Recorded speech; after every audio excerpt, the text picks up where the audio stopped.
BoyceTV.com. Welcome to the home for intelligent Black people. My name is Dr. Boyce Watkins, and on the weekends, every now and then, I like to do what I call Ask Uncle Boyce. This is where you guys can submit questions to me about anything. You can ask about any topic that is on your mind, and because I love talking to smart Black people, I will answer any question you have, as long as it's not ignorant. I don't really enjoy ignorance because we got a lot of that. We got an oversupply.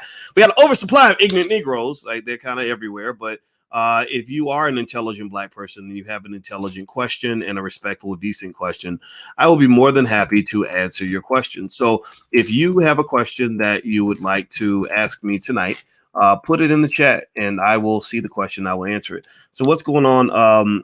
Derek and Barry and Ahmad, good to see you. Good to see you. Yeah, so a lot of y'all hanging out on Saturday night. All right, so let me pop in and grab your questions. Okay, Anola later says, how can a 16-year-old learn about real estate? Get on the internet is your friend, my brother. I encourage you to get online and learn, just watch videos. Like, just tell yourself, okay, I want to be good at real estate. I will watch a real estate video every day. That will make you successful. Is it true that Alicia and I'm sorry, Mike Tyson, the question doesn't have any other, you didn't finish your question. So Mike, I'm gonna skip your question. Why aren't folks talking about XRP? XRP isn't a bad investment, I think, but the problem is that there's a lot of uncertainty, regulatory uncertainty, which makes it very risky. So I would not invest in XRP, but I have XRP and I'm holding it. What's up, Uncle Boyce from Springfield, says Jordan. What's up, Jordan? How you doing, man? Good to see you, brother. What's going on with AMC? AMC is in the middle of a pump and dump, and basically they have pushed the price higher than what it should be. If I buy AMC, it will only be to sell the stock options. That's all I'm interested in doing. Let's see here. Hassan, how you doing, brother? He says, how are you doing, doctor? How do we get a business mentor ASAP? Join a group of entrepreneurs. Like, that's the best way to get good business mentorship. Let me see. If you go to blackmoney103.com, that's actually the third class in the Black Money sequence of the Black Business School, which is all about entrepreneurship and building a business. There's a lot of content from attorney Nicole Compton, who is a business development specialist, and I'll put the URL on the screen in case that helps some of you. I think the first month is free. So remember, in the Black Business School, you don't have to pay any money to be a part of the Black Business School. So if your money's tight, we just want to educate the community. We have helped over 1 million Black people learn how to invest. And so, a lot of people get on YouTube, they do a lot of talking, but they can't give receipts. We got receipts. We've helped over 1 million Black people invest, which is going to probably add another $100 billion in Black wealth within a generation or two. As a finance PhD, I know the math, and I can tell you that the Black Business School has changed a lot of people's lives. If you're one of those people, in fact, put a yes in the chat if this commentary, these conversations have helped you improve your life in some meaningful way. And I want to make sure I separate that because I'm a person that believes in solutions. I'm a person that believes in substance. And a lot of the stuff on the internet, I mean, I see what's going on. I see people trying to pull me into silly stuff, and there's a lot of drama, and a lot of people are addicted to drama. A lot of people, because they've had trauma, their whole life has been trauma and drama. They grew up, maybe they saw their daddy beating up their mama. Maybe they saw all their relatives, get shot in the street and sent to jail or whatever. And I'm not knocking that. I have a heart for that. My father went to prison, and my uncle and a lot of my relatives went to prison. But the thing is, you got to rise above that and actually look for solutions, right? So when you're talking about what you're doing on the internet, how's the internet working for you, right? Is the internet just for entertainment so you can get involved in drama and gossip? Or is the internet a place where you're actually making your life better? I want to make Black people's lives better. That's really important to me because if I'm not making your life better, then why would you even be listening to me, right? What do you think about Shiba? Asked George. I'm sorry, Shiba. I do not know what Shiba is. And Gerald, I do not know about Recap. I haven't heard about Recap. Chris, should we hold crypto during this crash? I'm holding mine. I'm holding my crypto for good. Freddie, did you invest in AMC? Yes, I did. And then I sold it. I wish I hadn't because I was waiting for it to do what it's doing right now. So I'm a little bit mad. But I am going to buy some more AMC on Monday because the options prices are delicious. So what I'm going to do is I'm going to buy some AMC, sell the options to all the speculators, all the Reddit traders who are buying these options. They're bidding up the price of these options. So I'm going to immediately sell the options as soon as I buy the stock. and then I'm going to just hope for the best at that point. But I am not interested in holding AMC stock because it is not worth. AMC stock is worth slightly more than Dogecoin. It's only worth a little bit more than Dogecoin. Okay, so and we know what's the everybody in here who watches this channel. Tell me right quick. What is the fundamental economic value of a Dogecoin? What is the true value of a Dogecoin? An investment is supposed to have two things. It should either generate income or create utility, meaning usage, right? You can use it for something practical. Dogecoin provides neither income nor utility. So Dogecoin has a fundamental value of 0. Exactly. So AMC stock is pretty garbagey, but for some reason people love it and they're bidding the price up. So invest at your own risk. Just know at any moment, Cinderella can turn into a pumpkin and all your money can disappear like nothing. Let's see. Xavier Banks says, are you still in denial to Jay Morrison being a scam artist? Well, Xavier, I think that if you have an issue with Jay, you should take that to the court of law. The court of internet rumors is not the right place to handle anything like that. I've been an investor in the Tulsa Fund for 2 or 3 years. I have no regrets because I want to see black people win more than I want to see black people destroyed. So I've been down to the Black House. Anybody who has a critique of the Black House should visit. The Black House is one of the most monumental, most beautiful black achievements that I've seen. Most of the critics of Jay Morrison and the Black House haven't built anything. They have nothing that black people can utilize. They've not pulled together any resources. They've not done nothing to fight white supremacy except complain about it. And so all those people who are complaining about Jay, I challenge you. What are you building? We know you know how to be gossipy. We know you know how to bitch and whine and complain and moan and call people names. And, you look at black men who love black women and you call them simps because you're a fucking simp. That's your problem. So tell me, what are you building? What have you created? What have you done that shows that you care about black people? Because black people, we've had complainers for hundreds of years. We've had whiners for a long time. We've had simpy black men whining about responsibility, for the longest time. But what are you doing to actually take responsibility? What are you doing to actually build? Where are you forming relationships that are creating something that's changing people's lives? Because I can tell you, I know that, like I said, I can show you a video on financialjuneteenth.tv.com that has, I think, about 1 million views where I've trained over 1 million black people on how to buy stock, how to build wealth. I've got black folks in here, the soldiers that ride with me, and I see y'all all throughout the world, and I love y'all. I've got soldiers who ride with me who will tell you that my baby eats better because I listen to what Dr. Boyce had to say. They will say that me and my woman are doing better because of what Dr. Boyce did and what he introduced us to. So I just want to know, again, I hear, I hear the back and forth on the internet. I saw what Kwami Brown was doing and he picks people that he likes and doesn't like, and that's fine. That's his right. I have no issue with that. But I'm asking you, how is this making your life better? If it's giving you entertainment, well, you've always had entertainment. That's your damn problem. That's why your life is messed up, because you're focused on the entertainment and you're not getting results. So go get some damn results and then come talk to me. I only talk to people that want to build. Let's see. Are you going to talk to Ben? Are you going to talk to Professor Griff to squash beef? I didn't know I had a beef with Griff, but sometimes people beef with me and I don't even think about those people. I know who Professor Griff is from Public Enemy. I did not know I had a beef with him. If he's watching and he thinks we're beefing, then tell him I guess it takes 2 people to beef, because I'm not beefing. I didn't know that we were beefing, but thank you for telling me. Let's see. Congratulations on your wedding, says Chris. Thank you very much. I appreciate it. I got to marry a beautiful black woman this past week, and I'm super proud. She's super smart. She's professional. She doesn't just, she brings ass and assets to the relationships. Ass and assets. That's what you want to look for, fellas. If you find a woman that's got ass and assets and a wonderful personality, then you win. And I won the trifecta. I got the ass, the assets. She can cook her ass off. And she is also a wonderful human being, and a great empire builder and a great co-builder. And so, the thing you want with relationships is you got to decide what you want. But one thing I can tell you that I really love about a quality black woman is you get a great teammate. It's easier to get things done. As you get older, you have somebody that is going to be there for you, that's going to push you to do better. Alicia helped me. I had a blood pressure problem, a real bad blood pressure problem. And Alicia helped me overcome that. She helped me lose weight. Y'all saw me lose weight. Y'all saw me go from where I was on the tip. I was almost at Roland Martin status. I was about to be roly-poly in about 6 more months. And she helped me get rid of that, So So I tell you guys, I know that we have a lot of guys that think that loving a black woman is simping. Especially when you have the choice of, I guess people think that, maybe because I'm famous, I should want to go lay down with random hoes. But hoes have fleas. Hoes will give you fleas. So I encourage you to not just go run and lay down with hoes just because you can, because they got fleas. And I just realized I wanted a good teammate. I've had my choices. I've had options. All of that. And maybe that's what it is. Maybe people think that you should exercise those options because maybe these guys have never had those options. They've never had the women come up to them the way the women have come up to me. I've been approached by women that have done all kinds of sneaky things just to get next to me, and you get tired of that. Eventually, you say, I want something solid, because that's the other thing too. When you get famous, you get groupies, and groupies are, you think athletes and entertainers are the only ones that have groupies? No.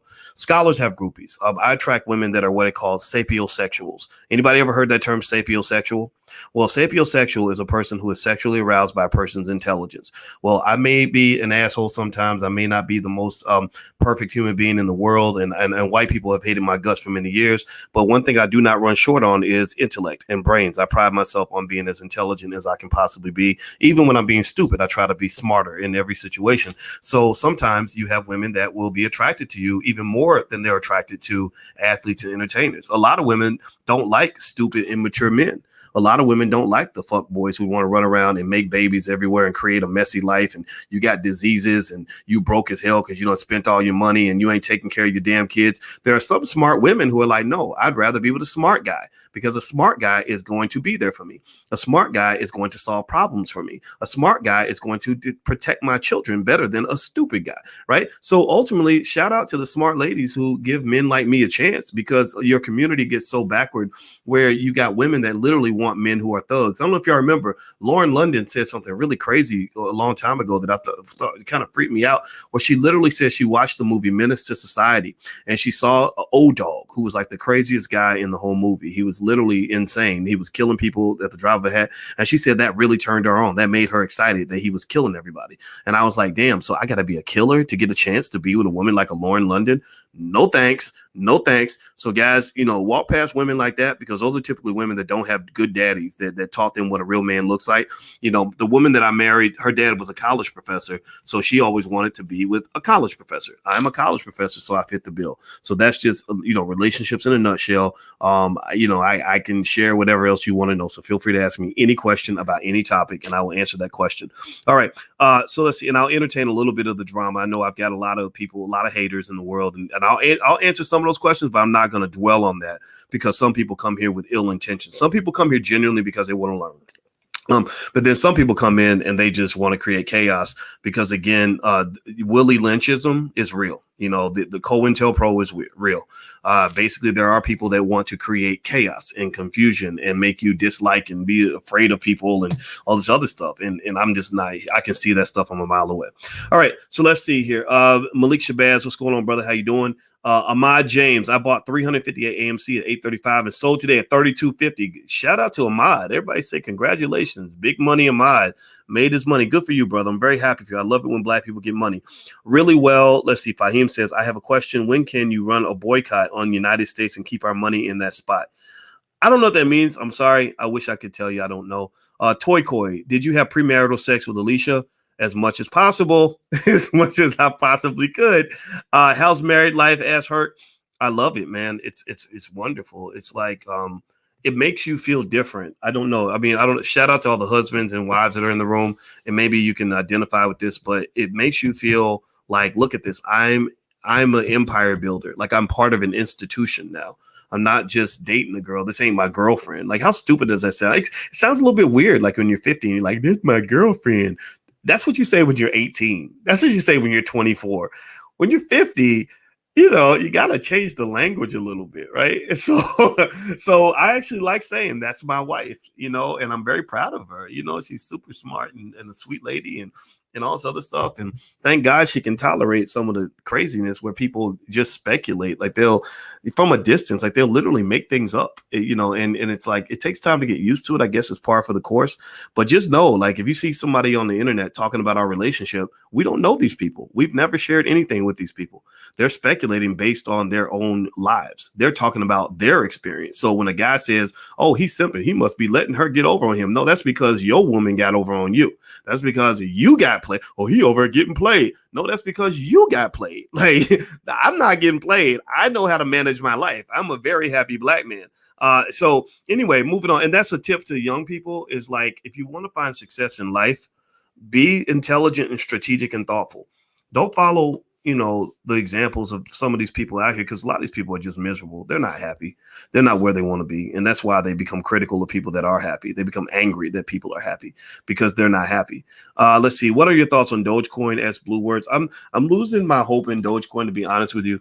I haven't sold my Doge yet, man, but God, we did the Doge experiment on April 19th. I bought some Doge to see how it went, and we have lost $4,780.43, or a negative return of 37.9%. The average cost we paid was 50 cents. It is now down to 31 cents. So Doge, I'm gonna hold on to it, but I don't have a lot of faith because I think the crypto market in general is kind of getting its butt kicked, and I don't think that's going to end well, at least not in the short term. Maybe long term, once they get some regulatory clarity in the United States and the institutional investors start coming back in. Here's the deal with crypto and Doge and Ethereum and Bitcoin and everything. If they don't have regulatory authority or clarity, if the government doesn't decide what they want to do, and then the institutional investors, the big money, the hard money, the long money, the strong money that's going to boost up the price is not coming. Institutional investors don't want to put their money in a bad neighborhood, so to speak. So think about crypto like a bad neighborhood. People are not going to move into a bad neighborhood, even if the houses are cheap, if they think that they're going to get shot. Right. So Bitcoin right now is a bad neighborhood, and they don't want to live in that neighborhood. So let's see here. Cannon Coltrane says, when you started your channel, how did you identify what to focus on? Sometimes a lot of good things can be bad. How did you find focus and outsource the remaining? That's a good question, man. When I started my channel, I actually started my first YouTube channel in 2007. I wish I had kept on pouring into it, because at that time it was very easy to grow a YouTube channel. If I'd done that, I'd have 2 million subscribers by now. But what happened was I didn't mess with it for years. And I came back to it about 2013 when I started seeing YouTube taking off. So now I have multiple channels, and we have a total of about 1 million subscribers or something like that.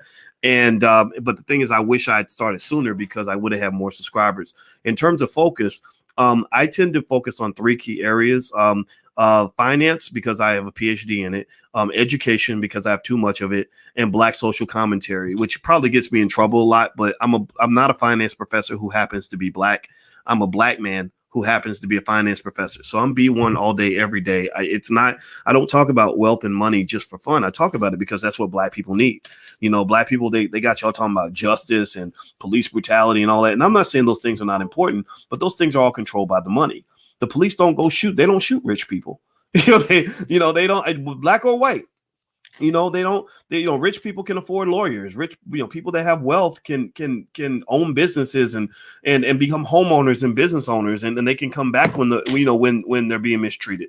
Right? You don't have any wealth in your community, and that's why your community gets exploited. So now here's what's happening though. The Black community is dividing. There are some people who are building wealth, and they're going to be fine, and then there's a lot of people who are being left behind because they've been distracted. So for the channel, that's what I kind of do. But on the Black Financial channel, though, I promised myself that on that channel, I'll only talk about financial topics. So if you go to the blackfinancialchannel.com, I'll put the URL on the screen. You can subscribe. If all you want to hear is the financial stuff, just go to the blackfinancialchannel.com, and it's all financial. Everything on there is always financial. And I did that because I realized that, and I study and I pay attention to what my audience is saying, what my friends are saying. I don't worry about what the haters are saying, because haters are going to hate. That's their job. In fact, the more the haters are talking about you, the more powerful they make you become, actually, the more the mystique they put around your name. So they don't actually realize that they're pouring energy and power into you when they're talking about you, right? That's why when I want to get back at somebody, what I do is I don't mention their name, because the minute I mention your name, I'm acknowledging you and I'm certifying you. So if I'm really mad at you, I won't even say your name. So the thing is, I know that there are some people though who don't want to hear the other stuff. And so what I do is on the Black Financial Channel, it's all financial all the time, every day. And I go live several times a day because to me, going live is just a conversation. So if I'm reading a good article in the Wall Street Journal and I want Black people to know what's going on, and I feel like I have a unique ability to break the information down in a way that helps you understand it. I'm really the guy, my superpower. This is my superpower. My superpower is that I can take something that's very complex, something that lies in the very deep, highest levels of economic theory, because I've been there. I've been there with the smartest scholars in China and the highest level, most intelligent people in Europe and the best mathematicians from, South America. And I can take that theory and break it down to something that's very relatable for you. That's something I've practiced for a very long time. So with that channel, that's kind of what I do. And that's what I love to do. And I think you can benefit from following that channel. So feel free to go take a look. All right. So let's see here. Will you invest in Win crypto from China? I will. Something may be amiss. Yeah, I don't know. I don't know about, China. I have one stock I invest in from a Chinese company called Tekadu that I sell options on. But the Chinese crypto, I don't know much about it, and I don't know how easily it's going to be traded. But when it's out there, I'll take a look at it. What's your definition of being on code? I think on code is, for me, it means being B1. B1 means putting our community first, putting the community over your own personal agenda, putting the community, above celebrities. Like, we worship a lot of celebrities, and I don't like that. Like, sometimes even YouTube celebrities, like, people get really big on YouTube and people think they can do no wrong, and that they're everything they say is gospel. And those are typically people who don't know who they are. They've never actually learned how to think for themselves. So they just kind of follow along with the crowd. And so to me, on code means that you talk about what it means to build a community. Building a community comes down to 4 key areas, in my view. I call this the new paradigm for Black America. This is my plan for Black people for the next 60 years. And basically it comes down to wealth, education, family, and community. So wealth means that we should be building wealth in our families. When our money comes in, we should keep that money and invest in Black businesses, build businesses, and invest ourselves on real estate, things like that. Education means that we should value intelligence, not ignorance. We have a lot of intelligent people who pretend to be ignorant so they can fit in. That's not healthy. That's one of the reasons why your community struggles. And then 3, family. You have to have a commitment to family. And that means, that Black men, you got to find a way to love Black women. You got to support them. You can't just run around and just not take responsibility for anything or anyone. Nobody benefits from that. And we got to look out for the children. When we form relationships, get a therapist, like, get somebody that can help you manage that relationship, because I don't care what anybody says. Your children are not better off when with a broken family. They're not. You think that they are, you think that it's not a big deal, but believe me, it makes a very big difference. So be smart. So let's see here. Let me go up here. Okay, more questions. I'll even answer some of the dumb questions. But I'm not gonna answer. You might ask me a dumbass question, but I'm not gonna give you a dumbass answer. I will give you an honest, factual answer, because I like just talking. I think it's fun to kind of share and express. All right, so let's see here. All right, so let me scroll back up.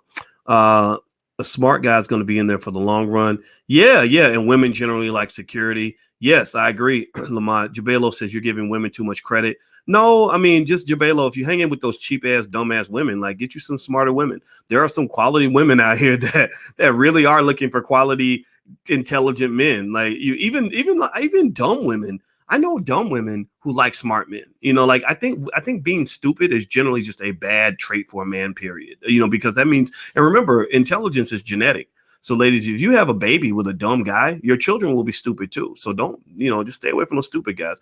Let's see, doctor, will you come to Columbia, South Carolina and do a seminar for Black men on financial literacy? Sure. Email producer@flynubianmedia.com. That's producer@flynubianmedia.com. Financial advice and $1 billion will not make African Americans successful. It'll help. I think Black people will be better off with another $1 billion. What do y'all think?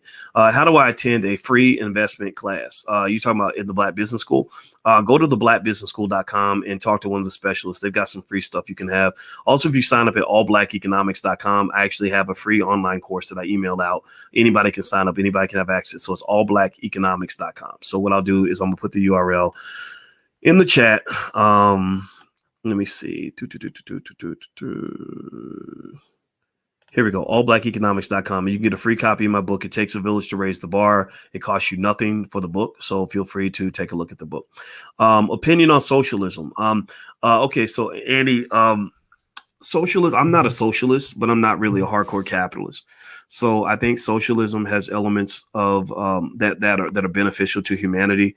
Like, socialism, for example, avoids, flaws of capitalism, like the fact that capitalism puts a dollar value on a human life, like through the healthcare system. Socialism doesn't do that. And I think that's a good thing. So I think socialism is something America needs more of, but not too much of it. Because the problem with socialism and communism is you lose your economic productivity. When China was completely communist, really communist in every way, they had no productivity. Everybody was poor. Because you need businesses, you need wealth, you need people that are going to want to go out and earn money and compete in a capitalist, or an economically sustainable framework. So I like socialism, but I'm not 100% socialist. But I studied, I read some stuff on Marxism, and I like some of Karl Marx's ideas. His critiques of capitalism are quite valid and quite accurate, actually. He basically talks about how capitalism teaches you to do things like spend, 40 hours a week at some job where you're doing some worthless task and not doing anything you enjoy and not spending any time with your children. He also talked about the booms and the busts that are associated with capitalist economies. All those things are true. But then the problem where he falls short is I don't feel that he provides an adequate counter solution that can be beneficial. And a lot of Black people are tricked into Marxism. If you notice, the founders of Black Lives Matter are Marxists. They're trained Marxists. But really, to me, they're just white liberals in blackface. They are not individuals who actually got their ideas in a way that's rooted in the tradition of the African-American community without the interference of whites. They're pretty much white people who have Black skin. They pretty much repeat all the same phrase words, buzzwords, and talking points that you hear on any white liberal college campus. I know these things because I taught at Syracuse University, Indiana University, the Ohio State University, the University of Rochester. I've been at these institutions, so I know what white liberal campuses sound like. And when I hear the language, I'm like, oh, Lord, here we go. They're using all these made up words because I know what liberals do. They're into social engineering. I am not a liberal, but I'm not a hardcore conservative. I'm not a Republican, but at the same time, some of these liberal ideas are just stupid. To me, put it this way, I can't relate to them. I'm not going to say they're stupid. Let's see. Dr. Boyce, can you help in slavery and join my fundraiser? I'll take a look at it. I can't look at it now, but I will take a look. Let's see here. Next question. Is Jumia a good long-term investment? I like Jumia, actually. Jumia is kind of the African version of Amazon. And that actually reminds me, I'm going to buy some more Jumia on Monday. Jumia has had a slump. It's gone down 8% in the last month, but it's gone up 8% in the last week, right? So Jumia is kind of up and down. There's a lot of volatility there. Most analysts are not saying to buy Jumia, though. So just be aware of that. But I think it's a long-term investment. You could probably do better. However, Jumia, if you're into selling stock options, Jumia is a good company to sell options on, which is what I buy it for.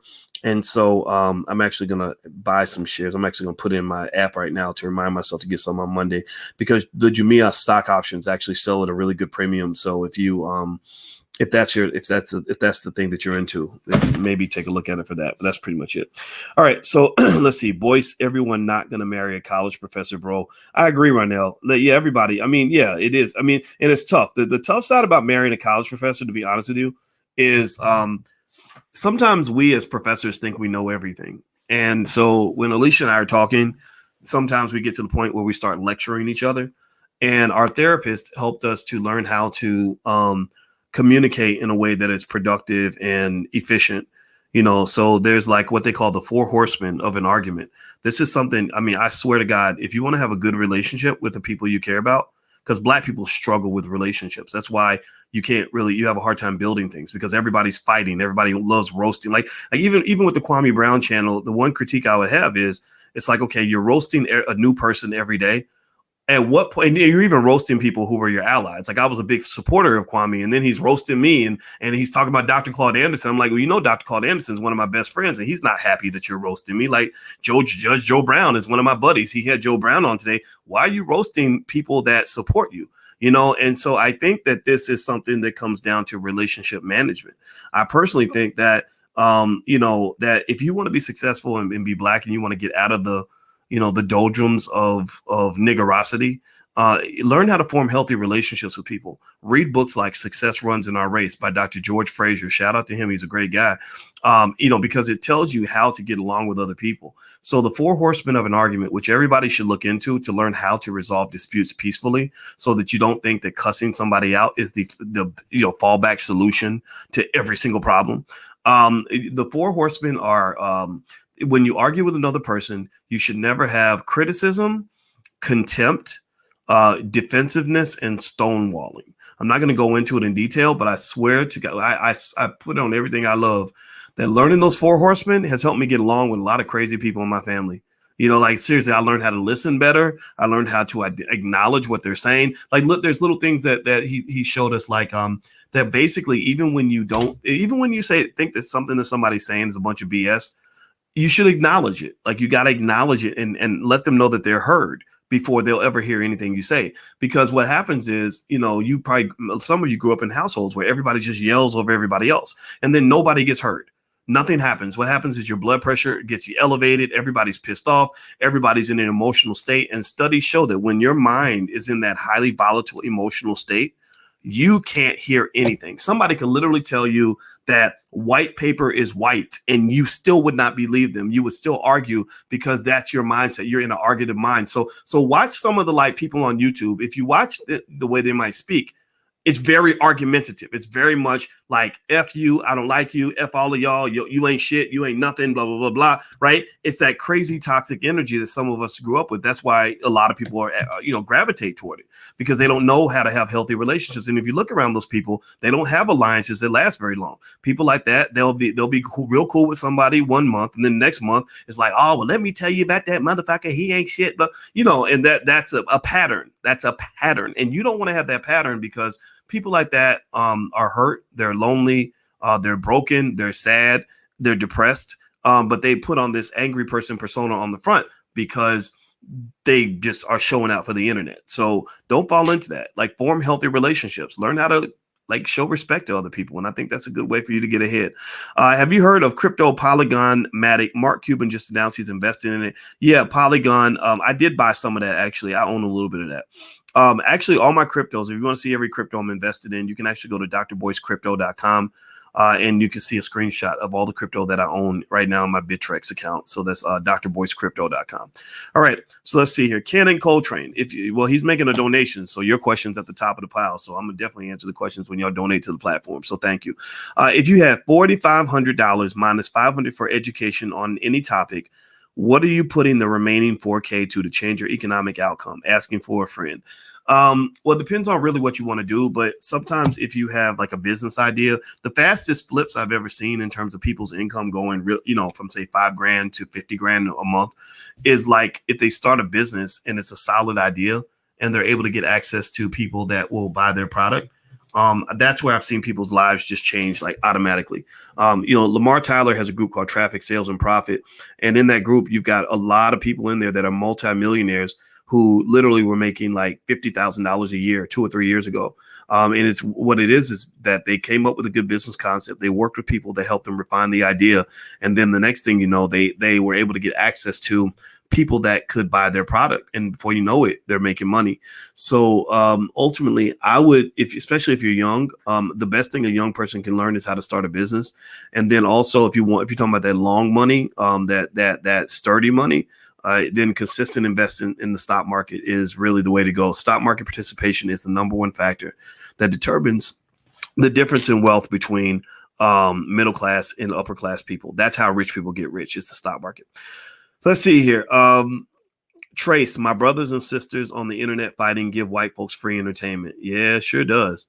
And a lot of black people egg it on, but then there are people who think that might actually even be like a COINTELPRO kind of thing or bot type. I have no idea.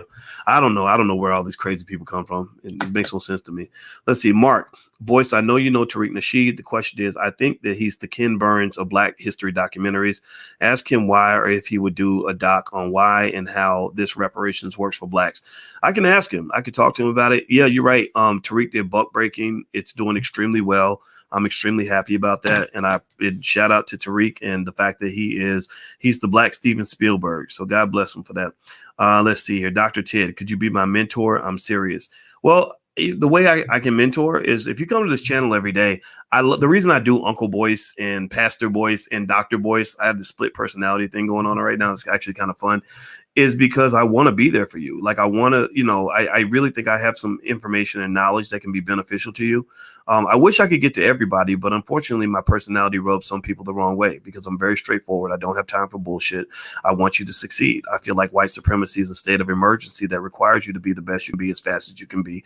And one of the things I don't have is I don't have the ability or tolerance or patience to work with people who don't want to grow. So that's why I say at the beginning of every podcast that this is a platform for intelligent Black people. And I want you to at least want to be intelligent. You don't have to be there yet, but I need you to kind of like want that. Like if you don't want that for yourself, then what the hell? Why would I want that for you? Like, why do I care? Like, no, I don't care. If you want to be stupid, then be stupid. Just be stupid over there. Like, because we got people over here trying to build. All right. So let's see here. Dr. Boyce, when we have a discount on the course again? On the crypto class, that discount is done. That was a 48 for 48, but actually it may still be available. I'm not sure. I think, today's Friday. Go to theblackbusinessschool.com and just tell them that I said to give you the discount. If you go over there tonight, theblackbusinessschool.com, Chanel will probably be on the line and she can hop in and talk to you about it. If you want to join our crypto investing masterclass, which starts June 8th. So yeah, sure. Absolutely. No problem. Let's see here. Black Lives Matter. Talk about them. Yeah. You talking about the organization Black Lives Matter? Yeah. Black Lives Matter is interesting. I didn't know that that one of the founders that was married to a white trans person. I don't know if the right term is a white trans man or white trans woman, but yeah, I don't know which one it is, but it goes back to my point when I was saying that it's a white liberalism in blackface. Let's see here. Please comment on the UN. Okay, I already talked about that, Carol. So we move forward. Let's see here. Dr. Watkins, have you heard of crypto.com chain? How does it differ from blockchain? I have not heard of that. I don't know anything about crypto.com. I apologize. Let's see. Seed Addict says, I just started to grow my own food. Question. Do you have a garden? If so, what do you grow? I do not have a garden. I want to get one. I know Farmer Brown, the MC, aka Trevor Claiborne, is now teaching a class on how to grow your own food. I think it's like healthyblackfood.com or something like that. If you want to go take a look at this class, let me see. Yeah, healthyblackfood.com. And he's literally got a whole curriculum on how to grow your own food. So anybody who's interested in that kind of thing, feel free to go take a look at that. We're getting into a lot of self-sustenance sorts of concepts because, as you know, Dr. Claude Anderson, who comes on here a lot, was talking about how there's going to be food shortages and water shortages and shortages on medicine, and Black people have to, in short order, learn self-sustainability, or we're going to be in big trouble. Let's see. Next question. Jay Jones says, do you think coaching women on character judgment and reproduction standards is as important as coaching men on how to choose single mothers to date? Yes, I do. I think all that's important. If I'm talking to my daughters, I have a very different conversation than when I'm talking to my sons. When I talk to my sons, I talk about how to pick the right woman. And then once you pick the right woman, how to treat the right woman the right way. When I talk to my daughters, I teach them about, as you talk about, let's see, you said character judgment, reproduction standards. I talk to them about those things, right? How to pick the right man and how to treat the man the correct way when you meet that man. What I don't do is get into gender blame games, which is unfortunate because you have a lot of feminist energy where they want to blame every single problem they have on the Black man. Every it's like this automatic victim mode people go into where people will, be mad about what happened in their relationship. Next thing you know, she's blasted some guy and saying, oh, he abused me and I'm an abuse survivor, and nobody knows what happened in your relationship. So stop it. Stop trying to bring the rest of us in on something that's between you and another person. I don't like that. I don't like when people try to come tell me their side of the story and expect me to just buy it as if that's the truth. No, there's three sides to every story. There's her story, his story, and the truth. And at the end of the day, you're the one who's responsible for choosing who you chose to be in a relationship with. If you made a bad choice, then fine, clean it up as fast as you can and move the hell on. But stop trying to bring the rest of the world into your dispute. And people do that. I see people do it on the internet. Let me tell you what he did to me. He did this to me. And to me. Shut up. Just stop it. No, like nobody was there except you and that other person. Deal with it and pick better if you feel like you were wronged in some way. You don't hear me, like I don't go online. I'm not like, oh, well, let me tell you, I'm a victim. Somebody did something to me. And no, like that victim mentality, I hate that. It drives me crazy. And I tell my daughters, like, stop that. Don't, stop that whole victim stuff. Like, but then also with men, you have a lot of men, online that, unfortunately, maybe because they couldn't get the woman that they wanted or because women passed them up, they're feeling some kind of way. Like, you'll have guys that'll be like, well, I'm gonna go date a woman in Brazil because black women ain't nothing and blah, and they gold diggers. And I'm like, no, there are a lot of quality women out here. You're just not choosing quality women. And also the women that you're choosing, they may not be choosing you. So maybe you're the guy who's only at a level 5, but you're trying to holler at a girl who's a level 9. And because that level 9 won't give you any ass, you think all women are bitches suddenly because you're trying to operate above your pay grade. You're trying to aim for something that is not accessible to you. She had better options. Get over it, bro. Either step your game up or accept what the world gives you. Seriously, like I remember, that song, I wish I was a little bit taller. I wish I was a baller. I wished I was tall. I'm 5'8", man. Do you know what I would have gave to be like 6'3" or something? Do you know how many times I ran into women that said, I'm sorry, I don't date men under 6 feet tall. And that just pissed me off. But you know what I did? I stepped my game up. I went out and I said, okay, well, I might not be 6 feet tall, but guess what? I'm going to be a millionaire. I may not be the coolest guy in the room with the gator shoes on, but I'm gonna have a PhD. I might not have all the swag. I might not be a thug, that you might be looking for, but I'm sure some women will be interested in me when I become one of the most successful scholars on the planet. So you got to work with what you got. You got to work with what you got, and you have to be committed to elevating yourself to the level that you expect to receive from the world. You can sit back and complain, but remember, everything's a market. I'm an economist. We understand markets very well. Dating is a market, no different from the market at the grocery store, no different from the stock market, no different from the market for used cars and the market for houses. Everything's a market. So what happens in the market is that buyers and sellers connect. People trade. And when you trade something that is a level 7, you expect to receive a level 7 back. So a woman who's a 9, if she walks up to your ass and you operating as a 5, because you ain't hustling, you're not trying to better yourself. You decided you want to try to roll up on her with a beer belly, or you think that working at Burger King is as good as is as good as making $300,000 a year. Then don't get mad because she wants a guy that's also a level 9. Right. So a lot of times, guys that really complain consistently about women and think all women are just garbage. Those are just guys who are level 5s who are mad because they got rejected by a woman who's a level 9.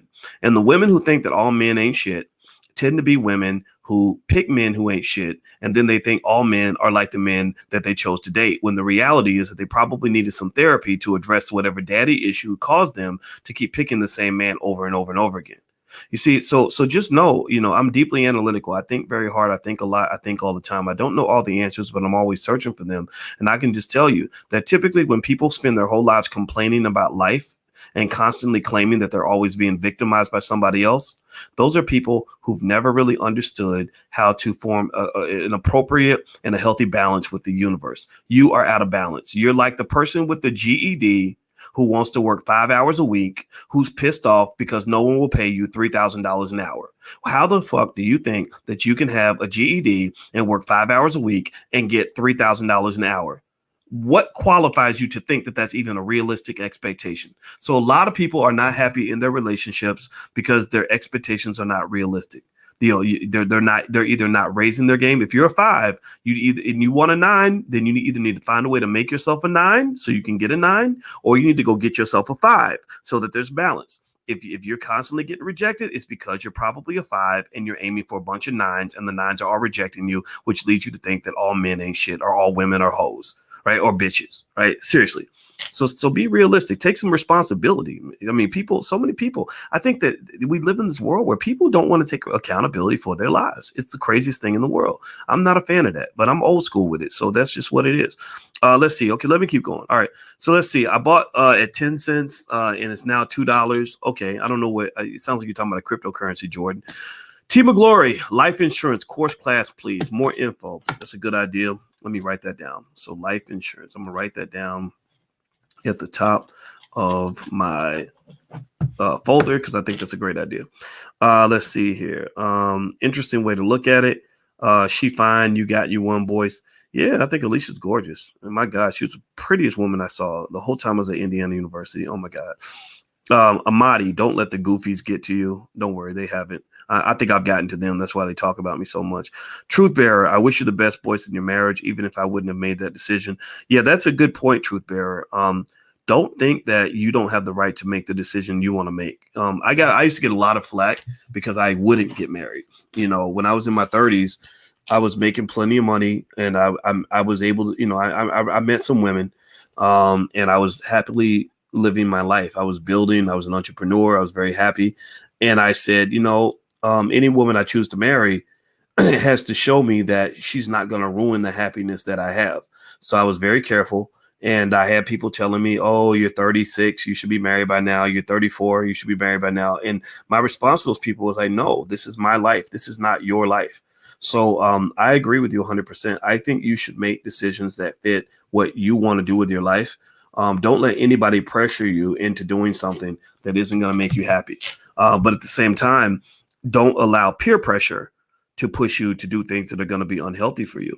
Because a lot of men are pushing unhealthy agendas. They're pushing the whole like weird thing that's just like incredibly unhealthy. Like when you tell men that that a man taking on another man's kids is simping, that's very dangerous because what you're doing is you're abandoning the children in your community. You cannot be pro-black as a man and care nothing about the children.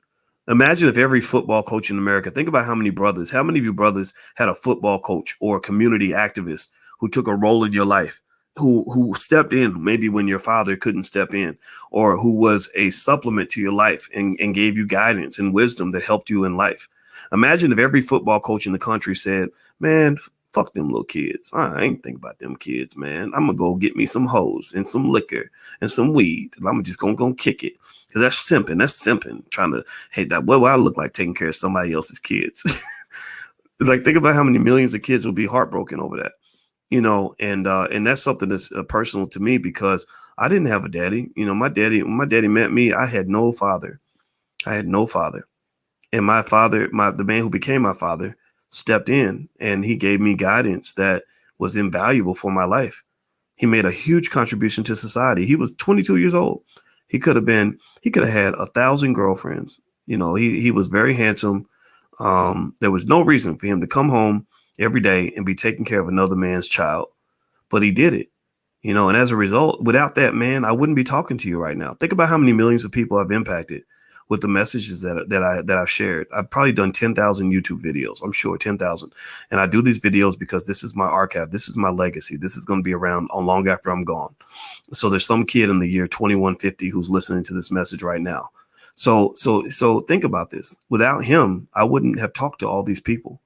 You know, so I just really kind of think that, you know, those of you who agree and understand where I'm coming from, I think you should be more vocal about calling out these people that are harmful to the community, these demons, these people that are harming Black people by relaying messages that are incredibly unsafe and unhealthy for our kids. They're as bad as child molesters.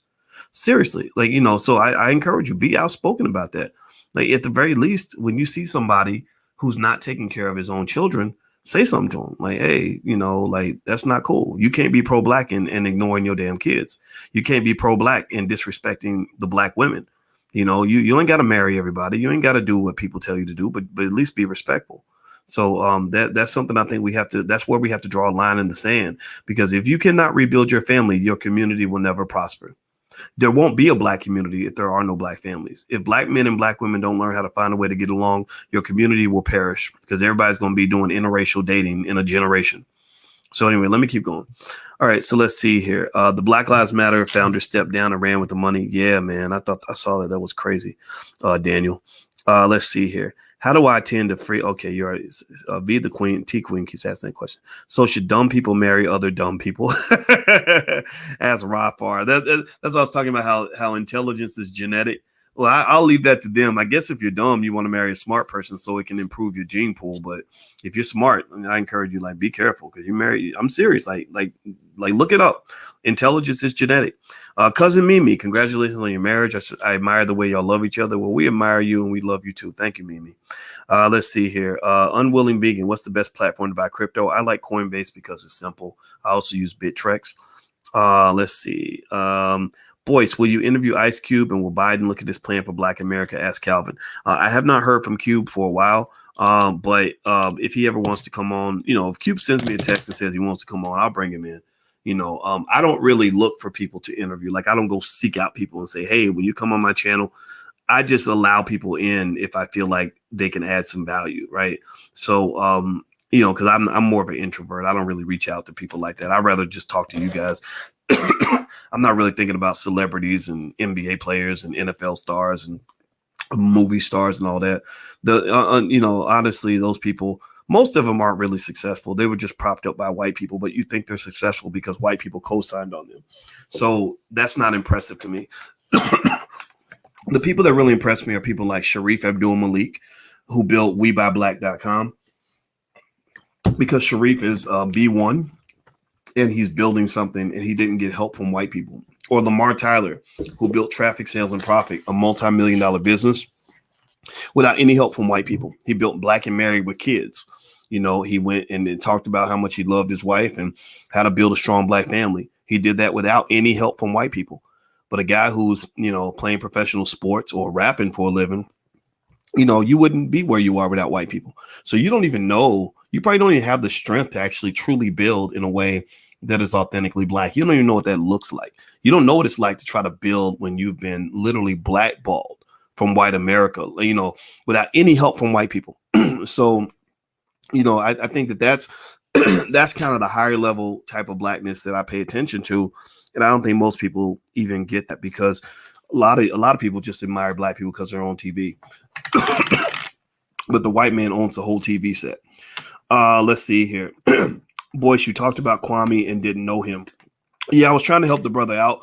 And what I know about Kwami is that Kwami's been talking a lot about a lot of stuff. Sorry, guys, I'm choking a little bit. Hold on. I know this. Oh, God. Hold on, guys. Sorry.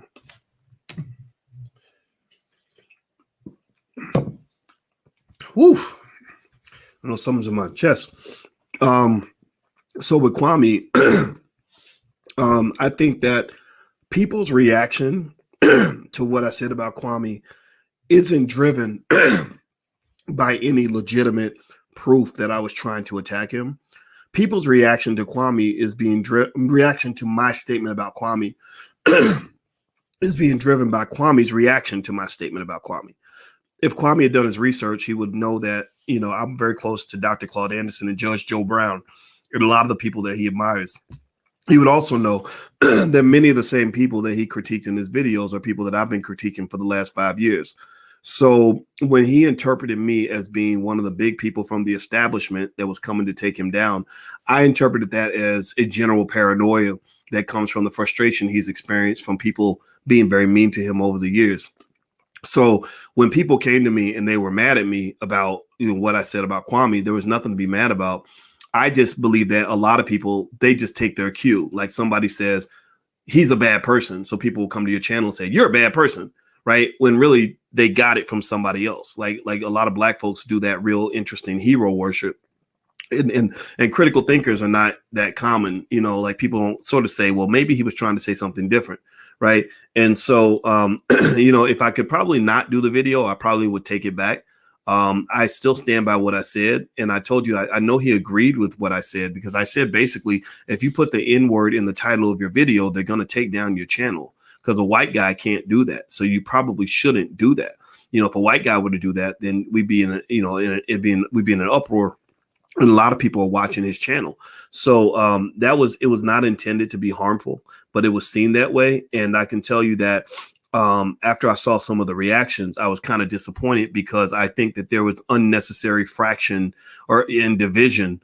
And the other thing, too, is that he has to get over this idea that he's the first guy to ever be pro-black. A lot of us been doing this. When you was in the NBA, we were doing this. When you were making white man's money in the NBA, we were doing this.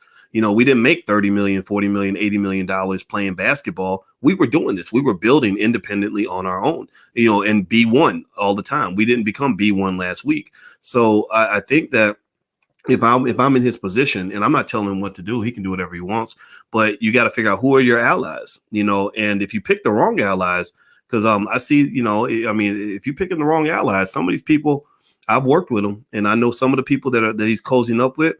Those people will cut your damn throat. Those people will take your shit and cut your throat. So I just encourage him to be smart about it, because this is a new space. And Nick Cannon went through that when Nick Cannon decided he wanted to be super black and whatever, and everybody loved it. Nick found that it was a little bit different from what he thought it was going to be. So I don't know. I don't know what to say about it other than the truth. All I know how to do is tell the truth and hope that intelligent people will hear it. But of course, there's going to be people who already decided what their mind is going to, what their decision is going to be, or what their view is going to be, and their views are basically going to be shifted and manipulated by whoever they're listening to, right? Whoever their demagogue is, they're going to kind of just shift their opinion based on what that person said because they don't really know what their actual opinion is. So, I've seen it 1,000 times. I know what it looks like, and it's unfortunate because I don't think it had to be that way, but. God bless him. I don't have no issue with him. I told you guys 3 years ago, I'm not going to be really out here fighting with black people. I'm not interested in that. I'd rather fight white supremacy. So let's fight white supremacy. Let's not just fight each other. Those are the men who follow the toxic YouTube manosphere. They are jealous and hateful and wish they had what you have. Yeah. I mean, you're rarely going to have a hater who is doing better than you. When somebody is doing better than you, they're not thinking about hating on you, right? So jealousy typically is a big issue there when people are overly critical, and that's true. But no, I wouldn't date a single mother, says D Breezy. Well, you don't know what you're missing. You may want to have an open mind. I'm going to tell you, because I've had a lot of women approach me from different angles, right? Because I told you, when you become famous and you have money, women like that. They just like that. It's like having a big booty and some boobs or something. Like, there's a lot of women who are who are not critical thinkers either, just like a lot of men are. A lot of men will chase a big butt and a smile. There are women who will chase money and power and fame without even thinking about what kind of man that person actually is, right? So I've had my options. The thing about being in your 40s and dating, when I was single, I was in a relationship for about 3 or 4 years. I didn't talk about it publicly because I wasn't going to marry this woman, but the relationship ended. And at that time, I had a lot of options. And when you're dating in your mid 40s, what happens is you can date down, like you could date a 20-something-year-old, because you're rich. You can do whatever you want, right? You could date a 30-something-year-old who's a little more mature, but she's maybe ready to have kids. Or you could date a woman that's in her 40s that's more relatable. And sure, she's not 25, but you can talk about things and you have things in common. And I had to decide, like, okay, what do I want? And here's what my conclusion was. This is how I'll break this down for you guys and to maybe give you a framework to kind of consider with stuff like this. I said, okay, a 20-something-year-old chick, they look really good. The 20-something-year-olds they're really hot. Youth is a beautiful thing. But sometimes they're just kind of stupid and immature.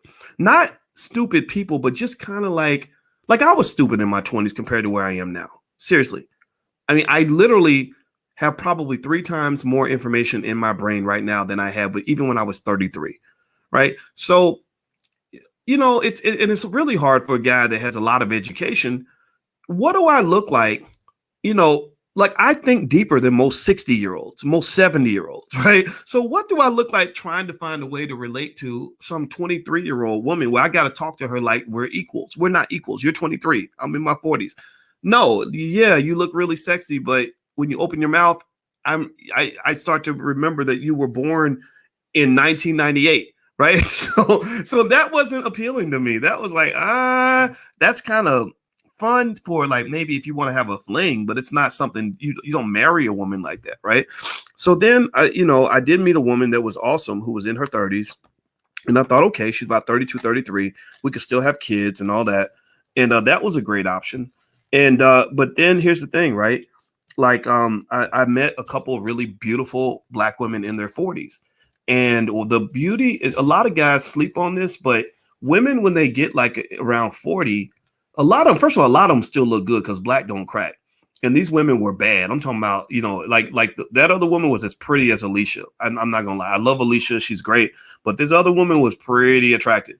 And they literally could stand next to a 28-year-old and compete because they had it like that. And I really found that I enjoyed that, right?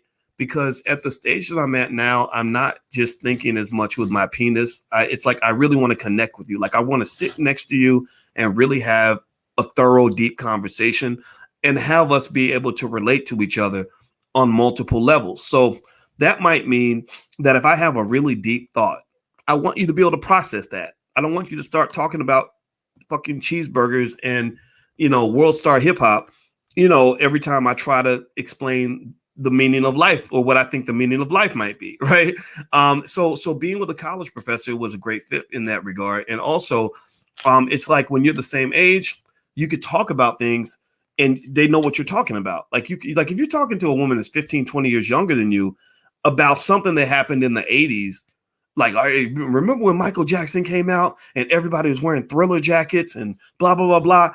And like, they're not going to know what you're talking about. They're going to be like, I wasn't born yet, which makes you feel kind of weird, so I didn't want that. I didn't want that to be my life, and so with Alicia, we had a long-term friendship, and friendship is a great way to build a relationship because sometimes if we get to a point where we're not a great couple anymore, we can go back to being friends.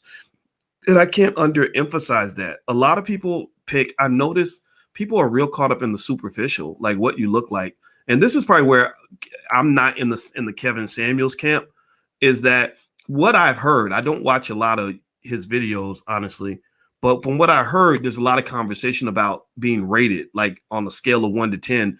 And a lot of it's based on looks or income. And then there's like real simple measures, like if you have kids, you automatically go down the scale.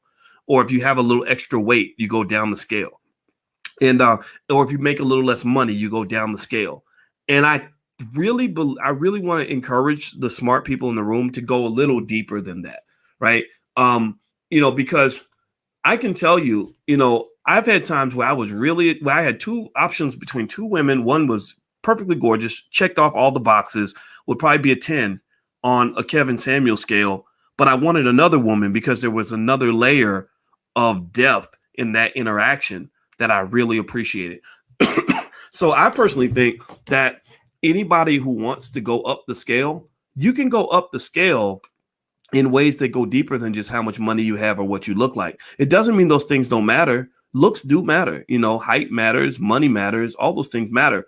But the way you treat a person really makes a big difference. Like if you're a man who goes out of your way to really be there for your woman and really, really make her feel good on a regular basis, she's probably going to be more attracted to you than she would be to a guy who might look a little better or have a little more money, who treats her like shit or who just treats her like she's just a regular person. Same thing for ladies. Like, if you're a woman who knows how to just listen to a man and really understand him and really connect to him, like he can sit there and he can tell you his deepest thoughts and you're not judging him. You're not, being mean to him. You're not, telling him, oh, that's disgusting or what's wrong with you. Like he's going to trust you and you're going to have a place in his heart that no Instagram model with a big booty can ever replace. Right. So I would say that it's maybe a preference thing, right? There are some people who are into the shallow and the superficial. I personally believe that those people are more likely to experience depression and emptiness because they haven't found anything meaningful or worthy in their life to pursue other than a nicer car or a little more money. And maybe the reason that I think deeper than that is because I've had those things. I've had the ability to go and buy whatever car I want. I know what it's like to have, all the superficial things, right? And what happens is that if you can't go past that and go to the next level in your life, what'll happen is you'll get all the superficial stuff and you'll be very depressed and you won't know why. You're depressed because you haven't fulfilled yourself. You haven't found your true purpose. And so that's why you see celebrities and wealthy people who, some of whom are suicidal. Like you'd be like, why would the child of a billionaire be suicidal? Well, because if you don't understand, if you can't answer that question, then you don't understand money. You don't understand life. Like you think that because they have money, they should be happy, and money does not make you happy. Money is one of many tools that can be available to help you find happiness, but happiness is far beyond, how much money you have in your bank account. All right. So anyway, let me keep going. Let's see here. Next question. Boyce, are you trying to convince us of that yourself, that you made the right decision? Truth bearer, that's a good question. I'm gonna tell you the truth. Like when you make any major decision, like marriage, or particularly a commitment, I think about commitment and constraints from a mathematical standpoint. One of the things that we learn in mathematics and linear equations, and also in option pricing theory, is that anytime you give up an option, you should be compensated for giving up that option. Meaning that every time you constrain yourself, there's a price for taking on that constraint. Right. So I'd be lying if I didn't say that I consider marriage to be a constraint that is a costly constraint. It could be a very risky constraint. Think about this, right? If somebody divorces you, they could take all your money. They can ruin your reputation, say terrible things about you. When you're single, you can go and do whatever you want. It is an easier life. There's no question about that. And so, my conclusion on this is number one. First of all, it does make a difference to, if you talk about, for example, the material stuff, like how much money you can lose in a marriage. Well, if you're worried about that, then you may want to marry somebody who's got their own shit, because if they got their own stuff, then they're not going to try to take your stuff. The people that take your stuff are the people who don't have their own stuff, right? Or people who are overly vindictive, like who just say, I want to take your stuff just because I want to take your stuff. My wife has her own stuff, so our interaction wasn't, oh, well, I don't want you to come take all my money. It was like, as long, you got yours, I got mine. Let's sign the prenup. So that way we can have a peaceful departure in the event that things don't work out.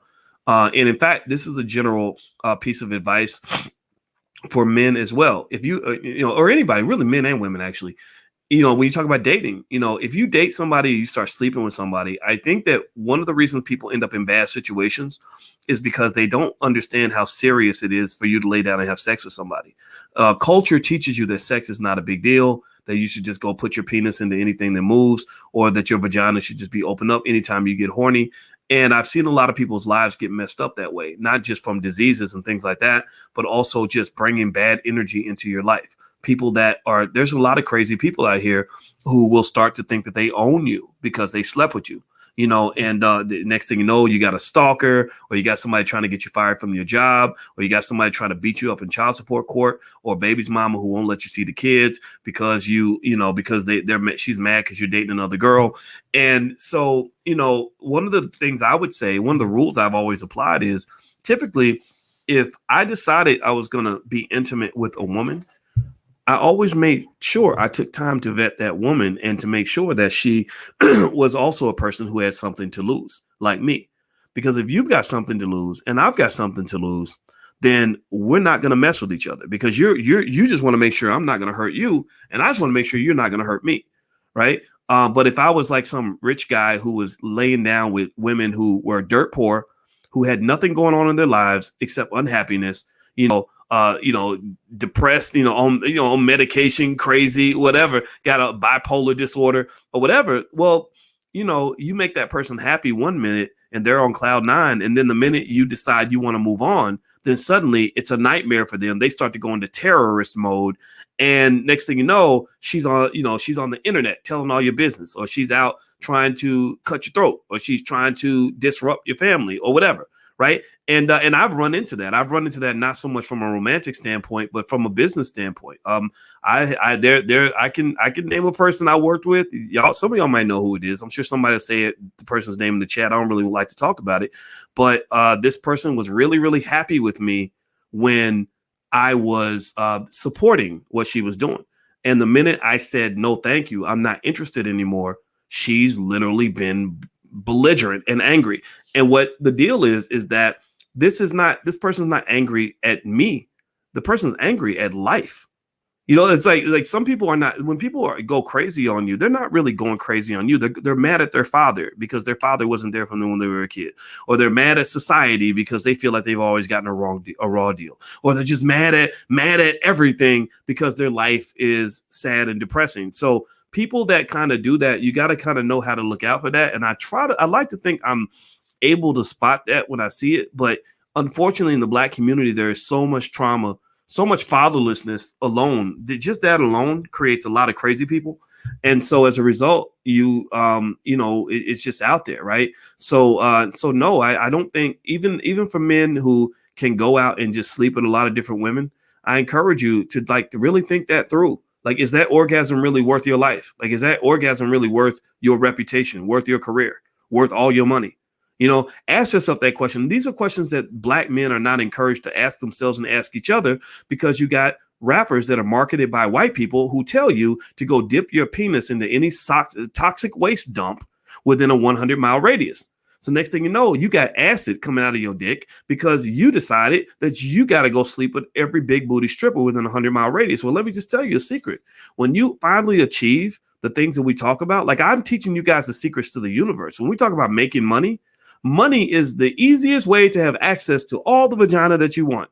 All the candy in the candy store can be yours because you've got the ability to help somebody pay their bills.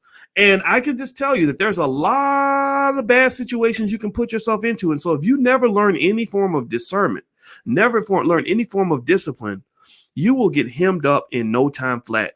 Do you know how many famous, wealthy men I know who have ended up in a complete doghouse because they could not control themselves and they let too many women get too close to them? So be extremely careful with that. Like, don't just think that because you can have it that you're supposed to want it. So my decision to get married was driven not because I was like, yes, I can't wait to get married, and I think marriage is the only way to live your life. No, it was because I said, man, I like this woman so much. I gotta be with this woman. If I get married, I'm gonna pick a Black woman. And also, she's smart, she's cool, she's not a bad vindictive person. She's got her own stuff. She adds value to my life. She helped me lose weight, damn near saved my life, helped me lower my blood pressure. You know what? I'm gonna honor this Black woman by being her husband, and I'm gonna build something amazing with her. Right? That's the logic, and that's just me being as honest and as plain as I can be about it, So I encourage you to be critical, to think critically in your own life as well. And the other piece about that too is that, the thing about being a man is once you get about 45 or 50, there's a curse that comes with living in your life any way that you want. Like you really might say, yeah, I want to sit around and eat pizza and smoke weed and drink beer and have random women in my life and go gambling and just do whatever feels good. But that's what kills you.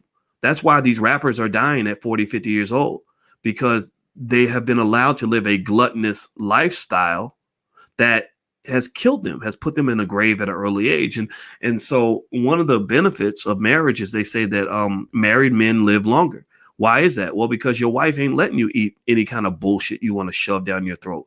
She's not going to let you keep eating pizza and cheeseburgers every day. She's going to make you eat a salad. She's going to make your fat ass go to the doctor. She's going to make sure that you're not out putting your penis anywhere where you might come home with all kinds of, you might catch AIDS because you're sleeping with hookers, right?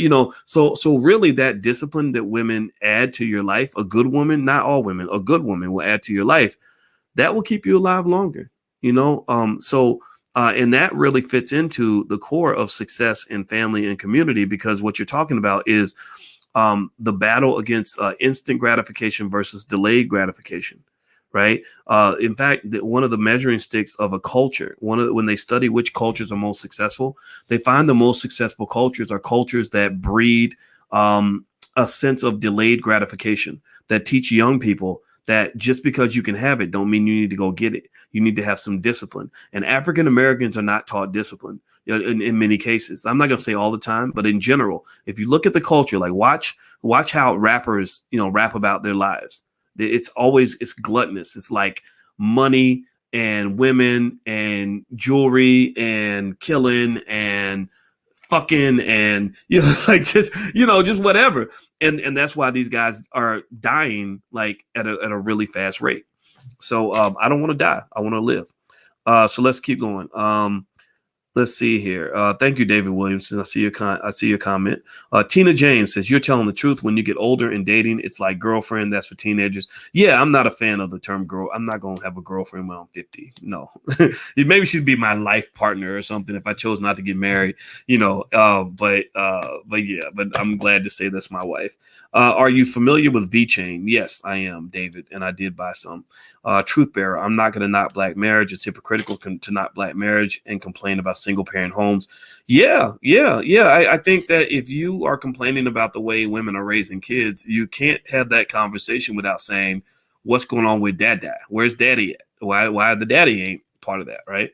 So Judge Joe Brown said you're part of the Get Along gang. Well, that's bullshit. Y'all know I ain't been part of no goddamn Get Along gang. Get out of here with that silly stuff. Judge Joe Brown is my buddy, and he was on this channel, so y'all can get out of here with that nonsense. Ain't nobody listening to you, man. Let's see here. Are you ready for the tough times in marriage? Asked Hodel. I think I am. We believe deeply in things like therapy and counseling and all that. So we try to get as many tools as we can to make sure we can get along. Because remember, I cannot overemphasize how important healthy relationships are to wealth. That if you're building an empire, the number one rule of building any sort of empire, entity, corporation, organization, street gang, or any sort of coalition is that you must have the ability to build and nurture healthy relationships and repair those relationships when things go wrong. So if your default reaction to every problem is, F that motherfucker, did it, right? And you're going ballistic, then you're not going to have healthy relationships, which means you can't win. White supremacy's goal is not their nightmare is black unity. Their goal is to have as much disunity and chaos as possible so they can pick you off one by one. That's just a fact. Random stuff. If you bought Doc, you are not an expert in cryptocurrency. If I bought what? I'm sorry, I don't know what that means. Skills Development says, I'm confused by how you make a big deal regarding the N-word, but don't hesitate to call our people who don't agree with you stupid. Maybe that's something I need to think about, Skills Development. That's true. I think they are. Some of them are kind of stupid. But then again, though, you're right.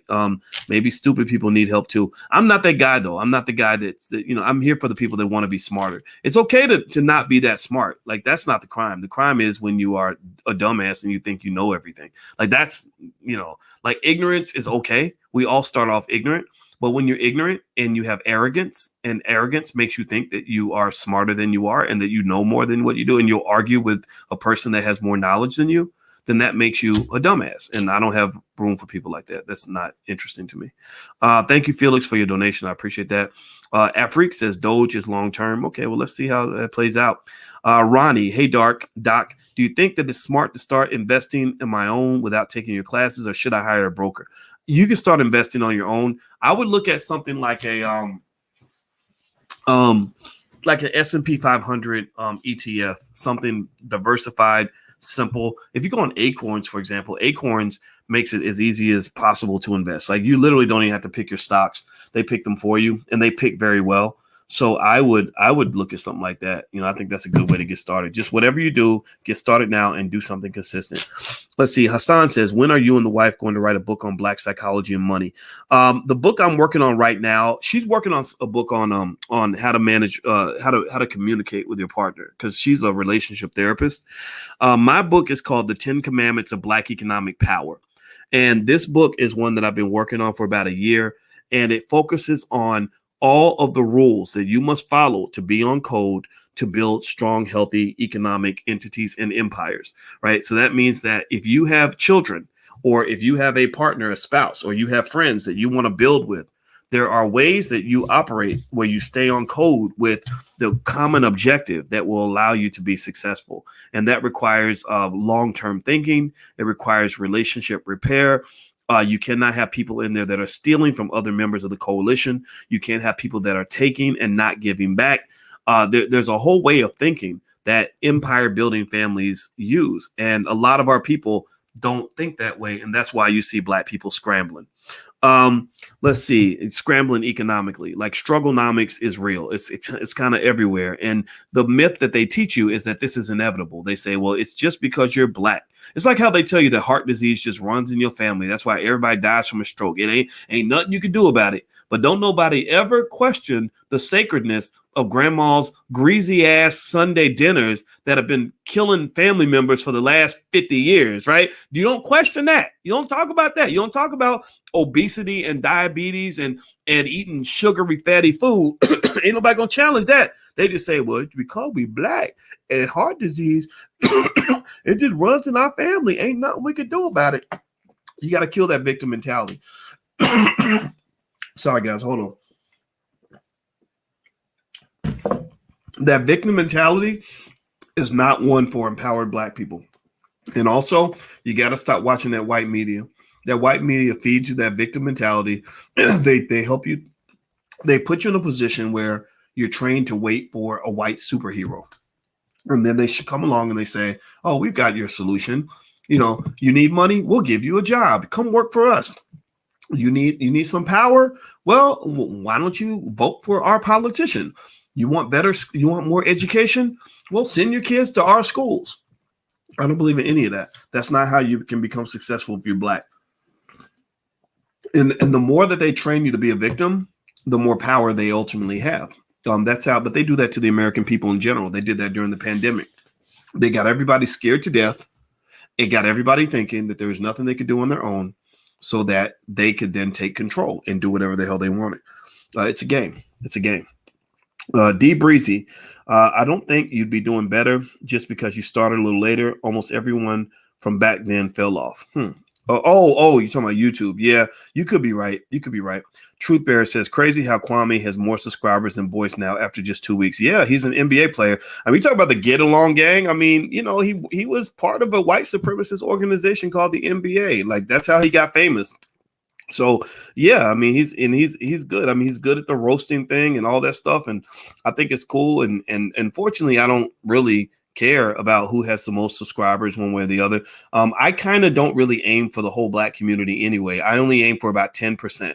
So in my mind, if you want to compare my channel to someone else's channel, take my number and add a 0 at the end. And that's the number I would have if I decided to be ignorant and try to fit in. But the way I talk and the things I talk about are not going to appeal to 80 or 90% of our people, because a lot of our people are brainwashed. They're trained to have a victim mentality. If you pay attention, just go look at the facts. Look at, like, what are they building? Like, are they owning their businesses? Are they working for white people? Are they educating their own children, or are their children being educated by white people? Are they building their own media, or are they watching white owned media? You know, like, so to me, the proof is in the potato salad. Like, the people, I've got people that follow my channel who can literally tell you they made $100,000 last month. Like, there are a lot of people in here that are doing really well who weren't doing well maybe 5 years ago, but they listen, they apply the information, and they're making their families better. I attract a lot of soldiers. I noticed that. I didn't know how many veterans I attract, because I noticed that soldiers, good soldiers, like my father was a soldier. Shout out to all the veterans in the room. So I believe soldiers, in my view, the good ones, they have discipline, which is not real popular in our community, where everything's ratchet and crazy and stupid half the damn time. But also, soldiers don't have a lot of time for nonsense. They're like, okay, give me the solution. Tell me what the battle plan is. Let's execute the strategy so we can win. And I relate to that. I think people like that, you know, relate to something that's not so hyper emotional and more focused on the final objective. And those are the people I love talking to. Chris, as a sports fan, what's your take on the trading card industry? It's big business now, man. I wish I knew more about it. I didn't know it was, so it's growing. Oh, I didn't know that. I don't know anything about that. Ronnie Reparation says, hey doc, should I invest on my own? Okay. You already asked that. Let's see here. Let's see. Kevin says dead ass. I don't know what the hell that means. Let's see here. Afrik, doesn't matter what government says, it's decentralized. Are you talking about like crypto? Oh, the government, never underestimate the people that own the guns. That's all I say on that. Trance, do you ever sleep, Boyce? Yes, I sleep every night. I sleep 8 hours a night, and I take 2 naps a day. Let's see here. Let's see. Coretta says, "What's up with Truth Bearer constantly saying inappropriate?" Well, I've answered a few of his questions. I told you guys. I mean, on Friday night or Saturday, whatever this is, this Saturday or Friday? This is Friday night. I'm okay with answering like silly questions as long as you really want to know the answer. Like if you're just asking it because you're trying to be a jerk, then go be a jerk somewhere else. But if you're trying to be helpful, if you're trying to really, if you're really trying to explore and understand, then people like that, I could talk to people like that all day because I don't have anything to hide. I like talking. I like talking about stuff. Let's see. Abu Kulin says Michi X clowned you. You're done this morning. I was a fan, but Vicky Angel made me go check out Michi X. Now you've been exposed, simping. Okay, first of all, your grammar is fucked up. So this is that obviously reduces the qualifications of your question. But okay, yeah, I got roasted. Okay, great. Yeah, that's good for high school. Thanks a lot, man. I appreciate that. All right, now go back to the 8th grade. All right, so let's see. Cyrus Lord says, "What companies do you actually own and run?" I run Boyce Watkins Enterprises. I run Fly Nubian Media, but I also own about 50 or 60 different companies that I have stock in. So that's actually where what I do most of my work. So the second question is the majority of your income obtained from YouTube? No, it is not. 3, what qualifies you as an expert on life, relationships, and success? I'm not the person who knows all the answers, but I am a 49-year-old man with a PhD who's lived some life, who I personally think in the community, what you really need is you need the OGs giving young bucks advice. I think a lot of young people are confused. My heart goes out to them. I love helping young people to make good decisions because when white people are teaching you how to be successful as a black person, 9 times out of 10, they're going to teach you all the wrong stuff. They're going to teach you all the wrong things. Like you say, well, I need to make more money. I'm the guy who says, start a business, invest, own some real estate. They'll say, oh, well, you should get a job. You can come work down at my company. Or if they ask about relationships, like, you hear some dude that's like, learn how to be a man from rappers, never had a daddy who's like, man, you don't need to be simping. You need to go keep these hoes in check. You need to go, man, fuck them kids. Don't be dating no woman with kids, right? Well, I'm the guy who says, no, actually an aspect of community building for the black community means loving black women. And if she has a child, like, don't write her off because she has children. If they're well-behaved children and she's a quality woman who supports you and respects you, you can't blame her because the child's father is an asshole, and children are a complete blessing. My father raised kids that were not his own, and now we honor him. Now he is an older man who has something, a legacy that's bigger than just what he left biologically. I'm part of his legacy. When my father passes, I will speak at his funeral, and the whole world will know the name of Larry Watkins, and the whole world will know what this man did. And so, him investing in me, it allowed him to secure a powerful legacy because I'm a powerful man. And when I speak about him, a lot of people are going to know who he was.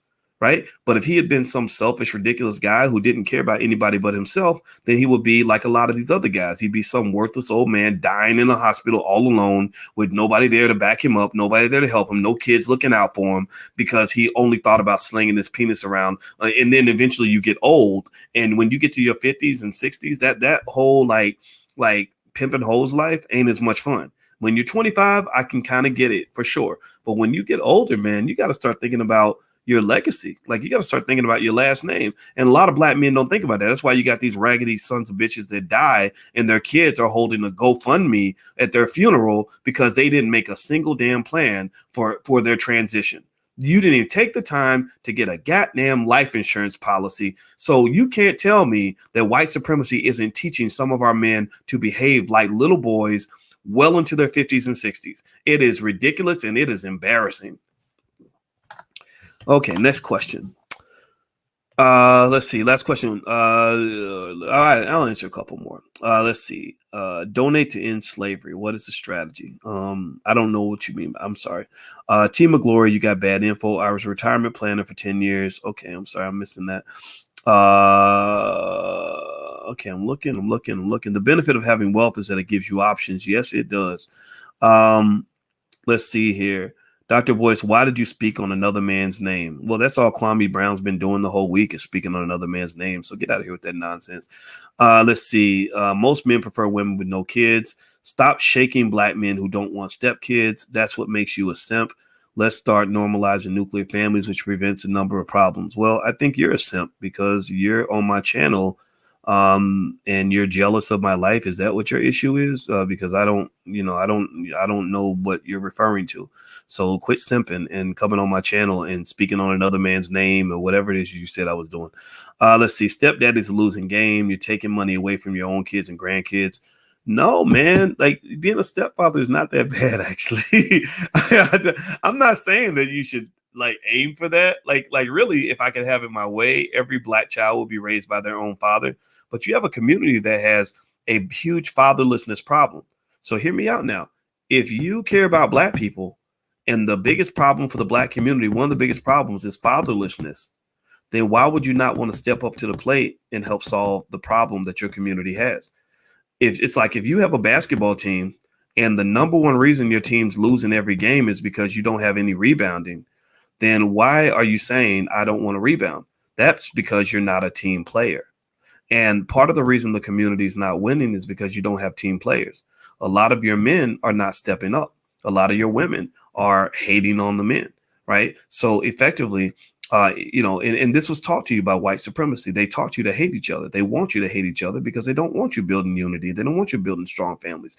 They don't want children to grow up with the security of a two-parent home because those are the children that end up going on and doing great things. So effectively, you're playing right into this. Like a lot of most white supremacists are actually black people.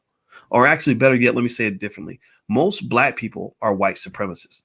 And what is white supremacy? White supremacy is when you take an idea that comes from a white person and you put it ahead of ideas that come from black people. So effectively, think about this. First thing you do when your child is born, do you send them to a black school? No, you send them to a white school. When you go and you decide who you're going to work for, do you work for black people or do you work for white people?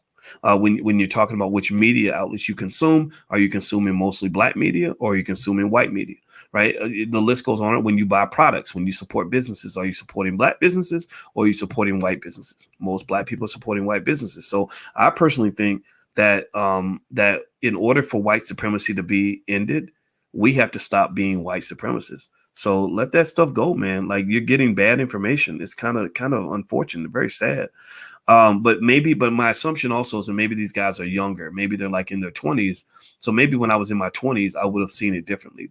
So because I'm not 28, right? So maybe that's part of what it is too. I don't know. Let's see. Care to comment about your interaction with Kwami?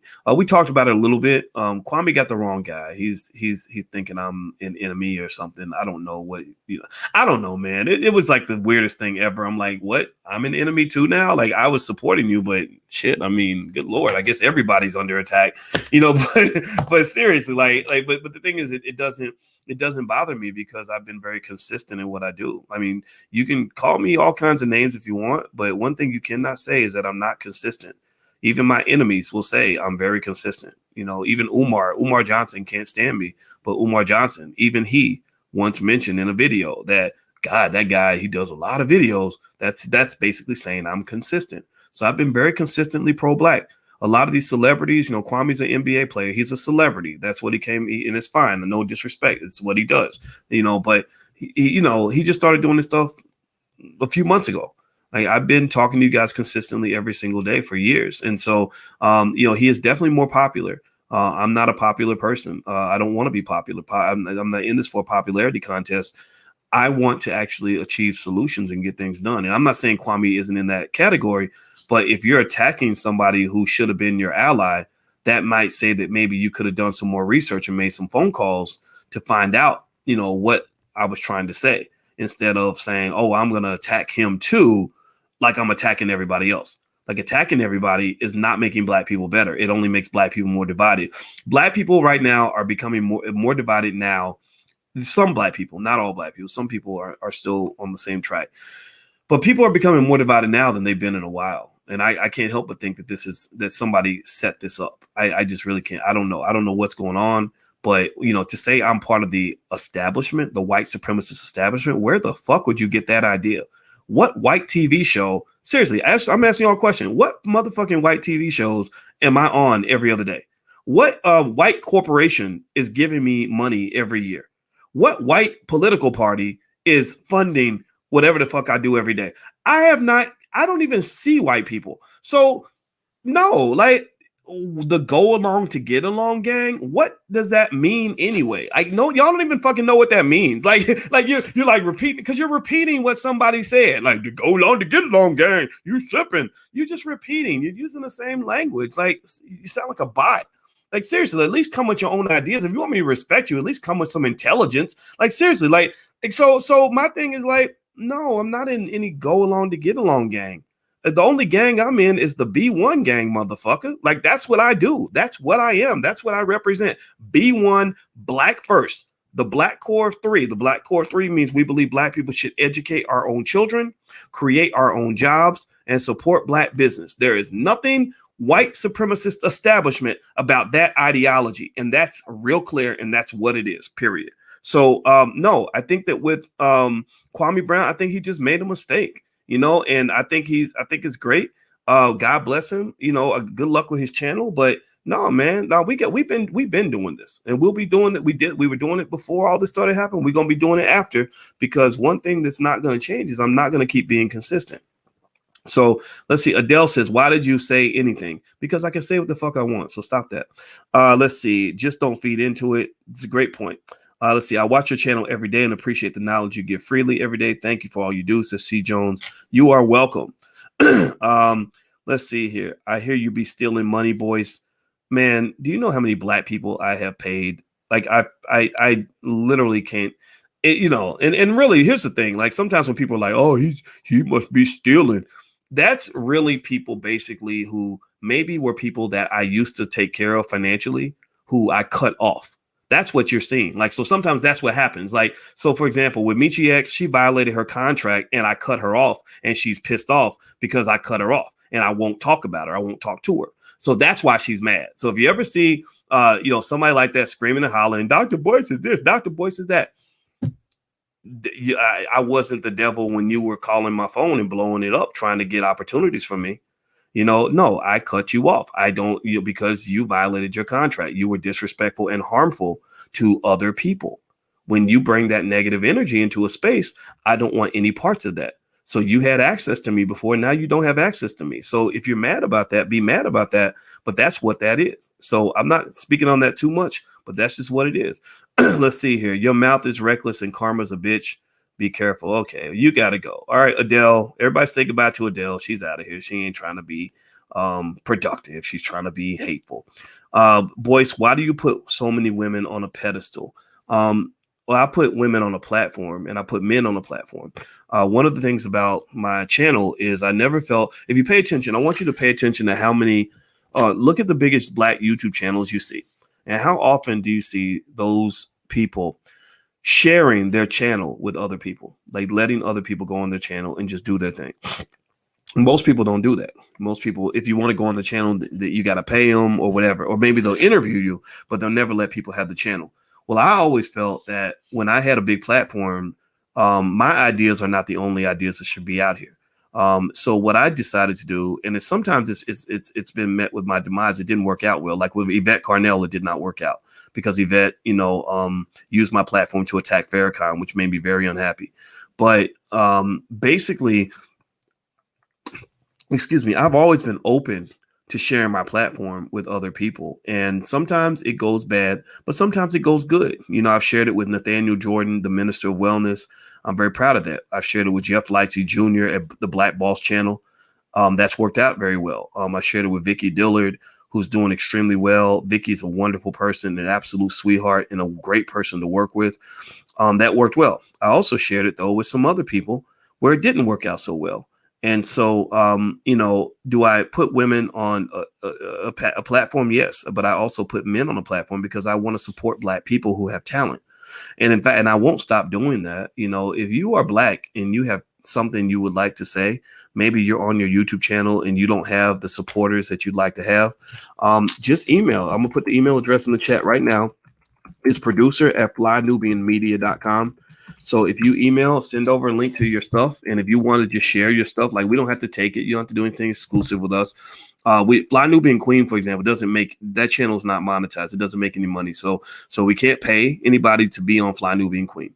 But if you want to just have access to 150,000 subscribers and you got maybe, I don't know, a message or a product or something and you want to share and it's good, then we're happy to share it, and I wish more people would do that. Like I wish, like I'd love to go on Kwami's channel and do my thing. Like I could do some financial lectures on Kwami's channel. I would do it totally for free. I wouldn't expect any money for that, because that exposure is beneficial. I think that we can work together and build something better as opposed to feeling like we're in competition. I think Black people feeling like they have to compete with each other is one of the most crabs in the barrel mindsets and ideologies that there ever was. Why are you competing with Black people and not competing with white people? Like, seriously, there's a whole big world out there of white people who have YouTube channels that are 100 times bigger than yours. So why are you competing with Black people? Why are you competing with Black people to see who makes the most money when there are a million white people who make more money than you? And that to me speaks volumes. It's the same mentality that explains why you'll have somebody in the hood who will rob somebody else in the hood, but doesn't understand, like, if you're going to rob somebody, why aren't you going out to the suburbs? Well, because you're scared and you're a white supremacist, because you put them on in a pedestal that you don't put Black people on. So really, you ask, why do I put women on a pedestal so often? Well, I don't put all women on the pedestal. I've been accused of being a sexist and all these things because some women I don't put on the pedestal. Some women, I think their behavior is egregious and insulting and disrespectful and terrible. But quality Black women, I will ride to the death for quality Black women. Like, shout out to the real women that are in here, the women that, like Sashay Shantae, you made a wonderful comment. Women like that deserve our support. Good women in our community deserve our respect. And Black men, shame on you if you are a Black man who does not come through for quality Black women. If you don't come through for quality Black women, shame on you, because you are just as damaging to the community as a Klansman ever could be. So that's nonsense. Stop thinking that women are beneath you. They're not beneath you. They ain't trying to take nothing away from you. If they're taking stuff away from you, that means you're a weak ass man. Seriously, like, no, ain't nobody, a woman being strong and capable and accomplishing things and being intelligent and having her own voice, that takes nothing away from you. So just stop being weak. These guys like Mike Weary the Great, stop being weak. So everybody, shout out to the weak ass men because they got the mama issues or whatever. But I love sitting next to a strong Black woman because I know that only makes me stronger. Let's see. Naeem says, "Are you and Professor Black Truth cool?" I've never met him, but I think we're cool. I've heard good things about him. I don't have any issue with him. Let's see. My family's out from the Q's, brother. Just shouting you out. Much love. Thank you, King Jones. I appreciate that. Let's see here. Why don't you follow all the Black businesses on Instagram? I notice most of the Black celebrities that talk about helping Blacks do follow other Black businesses. I follow as many as I can. I follow probably about 1,000 Black people on Instagram, but I don't follow everybody, so I do my best. Let's see. Mike Weary says, I don't come through for single baby mamas. That's kind of disrespectful language because I personally think that motherhood is one of the most important jobs that a human being can ever have. Mike Weary, without your mother, you wouldn't exist, nigga. Sorry, I that's the only time I'm using N-word tonight. I won't use it anymore. But seriously, bro, like at the end of the day, man, your mama is the reason you're here. And maybe your mama was one of those so-called single babies mamas. Why would you disrespect your mother in that way? Like, stop that, man. No community can prosper if your men hate and disrespect your women. You know what? In fact, man, you got to get out of here. I don't even want you in here, man. Like, I'm sorry. You pulled me. See, that's what happens. Like, niggerosity is contagious. And because he said something so disrespectful, it made me behave in a way that I'm ashamed. And I apologize for using the N-word. And I'm going to stop doing that. So I just sent this brother out of here because that just made me angry. That just made me mad. Let me see here. All right. Let's see. How do you know what each man needs? Wow. And you sheep listen to this. I don't know what you're talking about. Let's see. What if a Black woman we're trying to defend is really a white woman in disguise? I don't like Rachel Dolezal, y'all. That's funny. A lot of growing to do. Problem is that many are very small-minded and basic. Yes. You have an intellectual lane all your own. Why not exploit yourself and flex in it? Yeah. I think it's kind of sad, I think I do kind of have an intellectual lane of my own. And some people think that it's bougie. They think that being smart is bougie or I'm acting white or something. And I just think that's kind of unfortunately, that's a result of our brainwashing. It's a result of the brainwashing. And then white people will put you in their public schools so they can make sure that you're never educated. Like that's another funny thing. They're like, okay, we're going to get all the black kids in our schools and we're going to make sure that none of them can read. So then what happens is that your uneducated kids become uneducated adults. So then they get on the internet and they start saying stupid stuff. They start sending text messages with jacked up English, because nobody ever educated them. And that's why we as black people have to take over our own educational process, because they're ruining your children. But it won't stop until you stop becoming white supremacists. Wow, did skip every one of my questions and comments. Okay, I'm sorry, Tyson. I didn't skip that question and comment. Let's see here. I'm not taking up for him. Lamont says, I'm not taking up for him, but you're taking what he's saying out of context. The guy told him that he was a simp for loving a woman with kids. So that's why he was floating the term around. He was basically defending himself. Oh, yeah, you're right. Yeah, it's and really, being defensive, maybe that's not the best response. But I'm kind of like, when you use that term simp, I'm kind of like, well, it sounds like you're a simp. Like if you're a man who hasn't committed to anything or anybody and isn't coming through for anyone except yourself, that would be simping like behavior to me. Or maybe you're a wimp, like you're just a weak man, and I understand, I guess, if you're a weak man and you're not prepared to be there for anybody and no one can depend on you, then, that's your issue. I listen to you a lot and been to your events when you come to Chicago, but tonight you drop in life game on the folks tonight. Yeah, King Green. This is what I do on the weekends. On the weekends, I let loose a little bit. And during the week, I'm more strictly business. I like to talk about financial stuff, but it's Friday night. And I was like, let me get in here and let me just get a little creative and have some fun. So this is a chance to get to kind of, us get to kind of know each other. Sasha says we need tech schools, trade schools, business schools, and trade programs in Black communities. Yes. We need better damn educational options for these kids. This is why I really think we got to find a way to build more Black schools, because they get your kids in school learning pronouns and that Billy has two daddies. And then they learn about, George Washington, how he's such a wonderful guy and whatever they want them to know. And millions of these kids are getting to the age of 18 and have literally nothing to contribute to the Black community. Nothing. All they know how to do is apply for a job at McDonald's. Man, they're destroying your future. They're destroying your whole community. So you got to kind of think about that. Joshua says, what have you created? Well, the Black Business School has 140,000 students, so worldwide.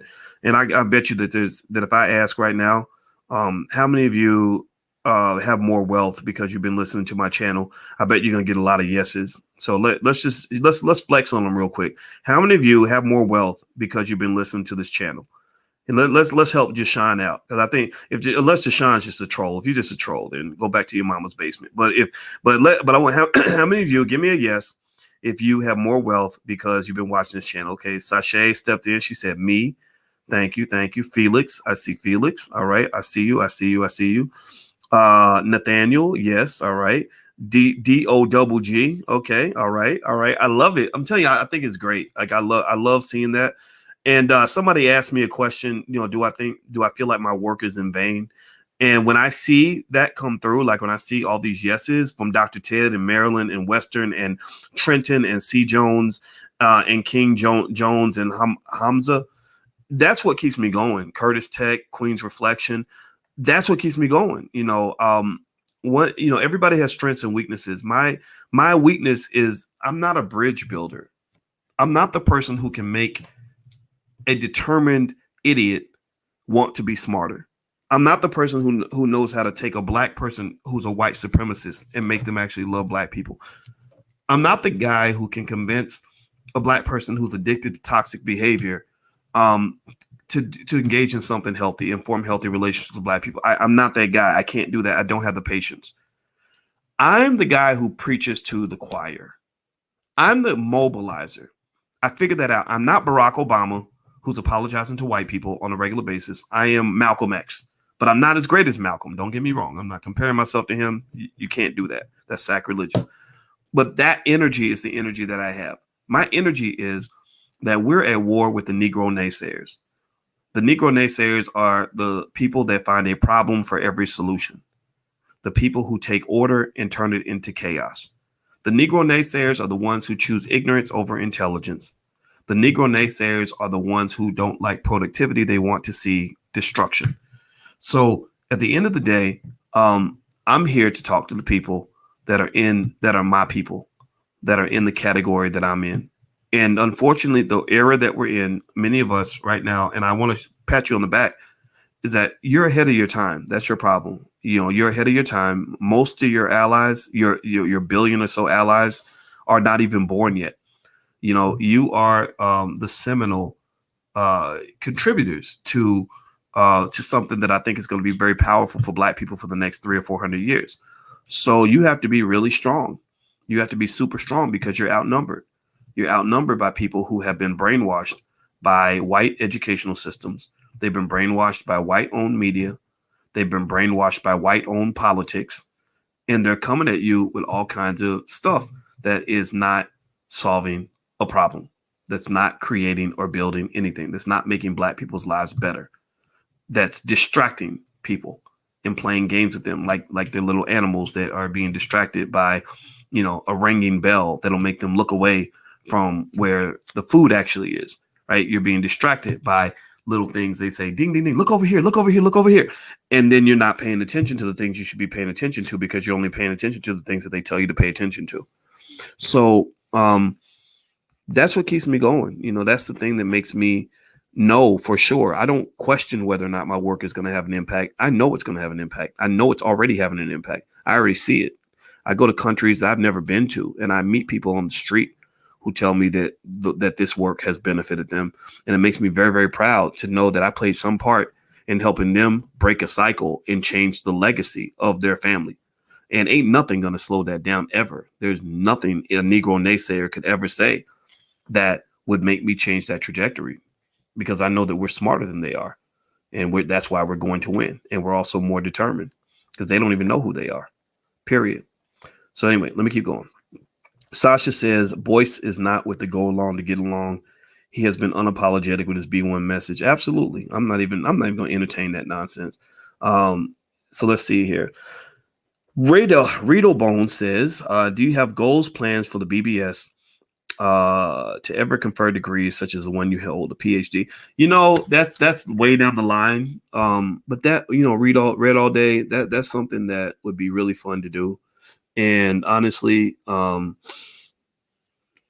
trying to motivate myself to want to do that legwork and put together the teams necessary to do that. My big challenge is that I'm more of an introvert. I'm not a person that wants to go and engage and interact and meet a billion people and have a billion business interactions with people. I like to be with my family. I like talking to you. I like thinking. I like understanding life, and figuring out as best as I can before I get old and I die. Right. So that amount of work to develop all that stuff is something I'd like to see done. But honestly, I'd rather pass the torch to other people and let them kind of do it. So I'm actually kind of happy, even on the wealth front. When I first started talking about Black economics and Black wealth is one of the pivotal solutions to the Black community's problems. When I first started, a lot of people weren't talking about it. A lot of people thought it was stupid and crazy and didn't want to listen. And then we achieved our goal. We got a lot of people talking about wealth. There's a lot of people out here that are doing it and doing it well. Earn Your Leisure is doing a great job. The Wall Street Trapper and all these other people that, Ash Cash and Andre Hatchett and so many people are out here just really doing great work now. And it made me feel good because they're about 10, 15 years behind me. So it made me feel like, okay, you know what? I can pass the torch because I don't want to do all this by myself. It's very exhausting, to be honest with you. And, I can fight all day and be consistent all day, but there's some stuff I want to leave for the next generation. So a lot of times when I'm talking like this, I'm kind of sharing things that hopefully can provide part of what can become the blueprint for other people to pick up the torch and carry things and move them forward. So that's the long answer to your question, to kind of say like, yeah, I know what you're talking about. There's so many other things we could do with this, but sometimes I'm just like, man, I'm tired. I want to just watch Netflix and take a nap.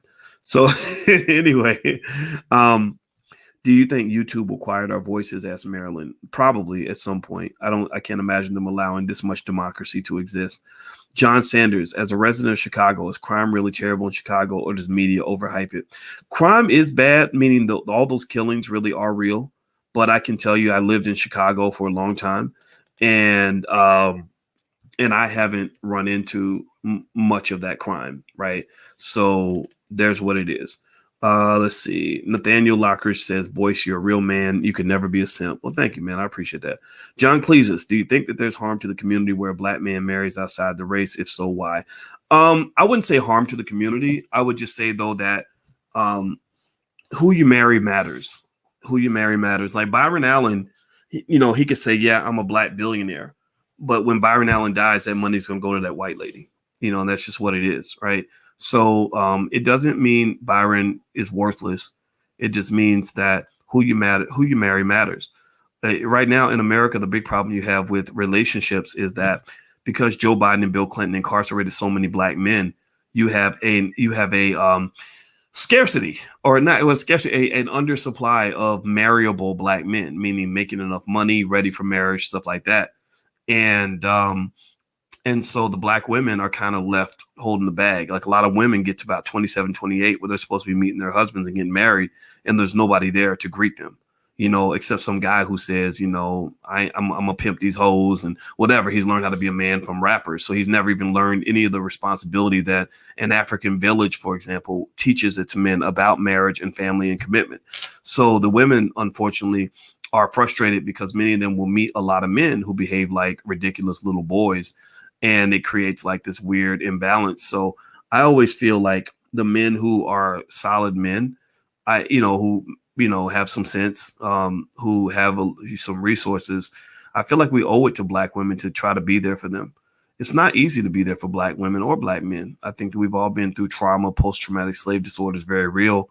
And sometimes we bring baggage into relationships, but I always said, I'm never going to give up on the black woman because I know what the black woman's been through, and that means if I got to work it out with your crazy ass, then I'm going to try my best to do that. And then you work it out with my crazy ass. But we're going to do this crazy shit together, because we're all in the same boat. So let's see here. Roland Martin is not foundational black American. Yeah, I don't know much about Roland. Let's see here. Louis Pun says, you have offended and disappointed people that have followed you for years in the last couple of days. Does that mean anything to you? If people were offended and they don't want to listen anymore because of what appears to be a misunderstanding with Kwami Brown, then those people were not my friends anyway. If you've seen 5,000 videos I've done with a consistent message and you somehow think one incident changes everything, then you probably shouldn't be here because you're not my kind of people anyway. You're not somebody that is able to understand the nuances of what we talk about. And so, fine. I mean, go chase whatever is new and trendy and exciting. I'm not interested. So, go follow someone else. It's okay. Like, it's really okay. So that's it. There you go. Let's see. But also, if your feelings are hurt or something, then if you're serious about that, then I'm sorry if I hurt your feelings. I can only be the person that God made me to be. I can't be somebody different. Drunken Master. R. Kelly was charged with the same crime that he was cleared of and jailed with no trial. Okay. Interesting. I didn't know that. What's the first YouTube video you ever made? Says John. I don't remember. I wish I could tell you, man. I do not remember. Trenton, please give me some tips as a person who wants to trade for friends and family. Should I start a fund, trade through an LLC? I think you can do it through an LLC, but you probably have to get a license as an investment advisor. So you may want to look into what licenses you need in order to do that. Let's see. What are your thoughts on permanent online classes? I think online classes are great. Education is going online. I think that's important. Taylor, but Boyce, it's more than just Kwami. It's a lot you have done, though, and been quiet on. Yeah, but the internet's full of garbage and bullshit. So people love to make stories up or whatever. And I'm not here to argue with stupid stuff. Let's see. Champs, realize y'all that this will be taken from us real soon. The disrespect and name calling is nonsense. The threats is nonsense. Yeah, those threats. Yeah. It's kind of unfortunate because now you got to get lawyers involved and all that because you can't be on the internet threatening to beat people up and kill them and all that. and it's going to get out of hand. And I think that that's something that has to be addressed. So YouTube, I've gotten word that YouTube is addressing that. So let's see here. Let's see. When you spoke on Kwami, did you know that the way Sass talked about Stephen A. Smith talked about him cost him money when they were other ball players with similar numbers? Yeah, I saw all that, and I thought that was wrong. I thought that, Kwame made a good point that when he was called a scrub, he's, first of all, you're in the NBA, right? Being in the NBA is hard. And so Kwame says that because he was called a bust, that harmed his ability to get the money that he should have gotten.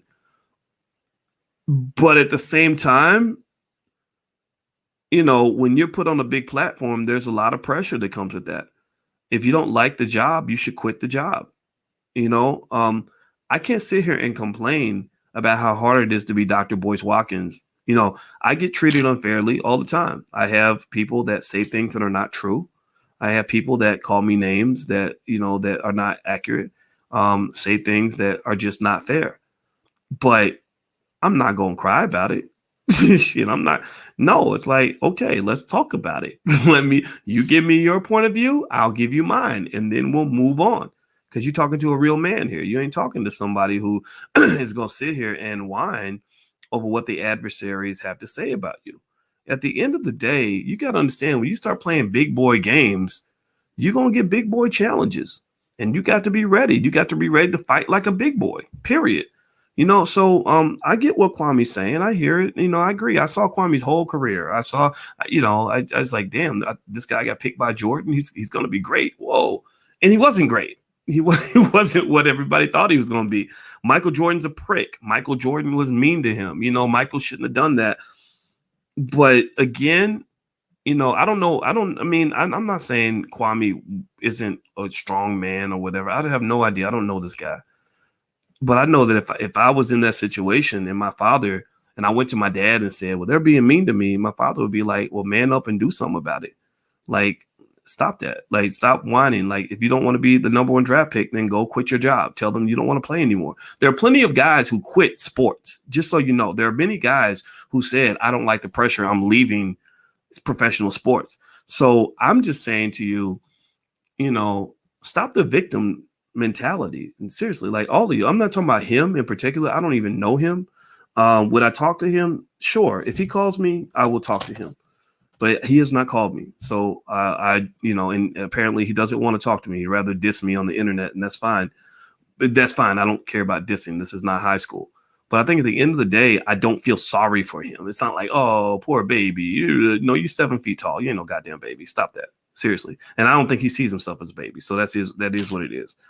Let's see here. Kwame gave you protocol, hood protocol, prison protocol. He's been to prison. When was he in prison, Tyson?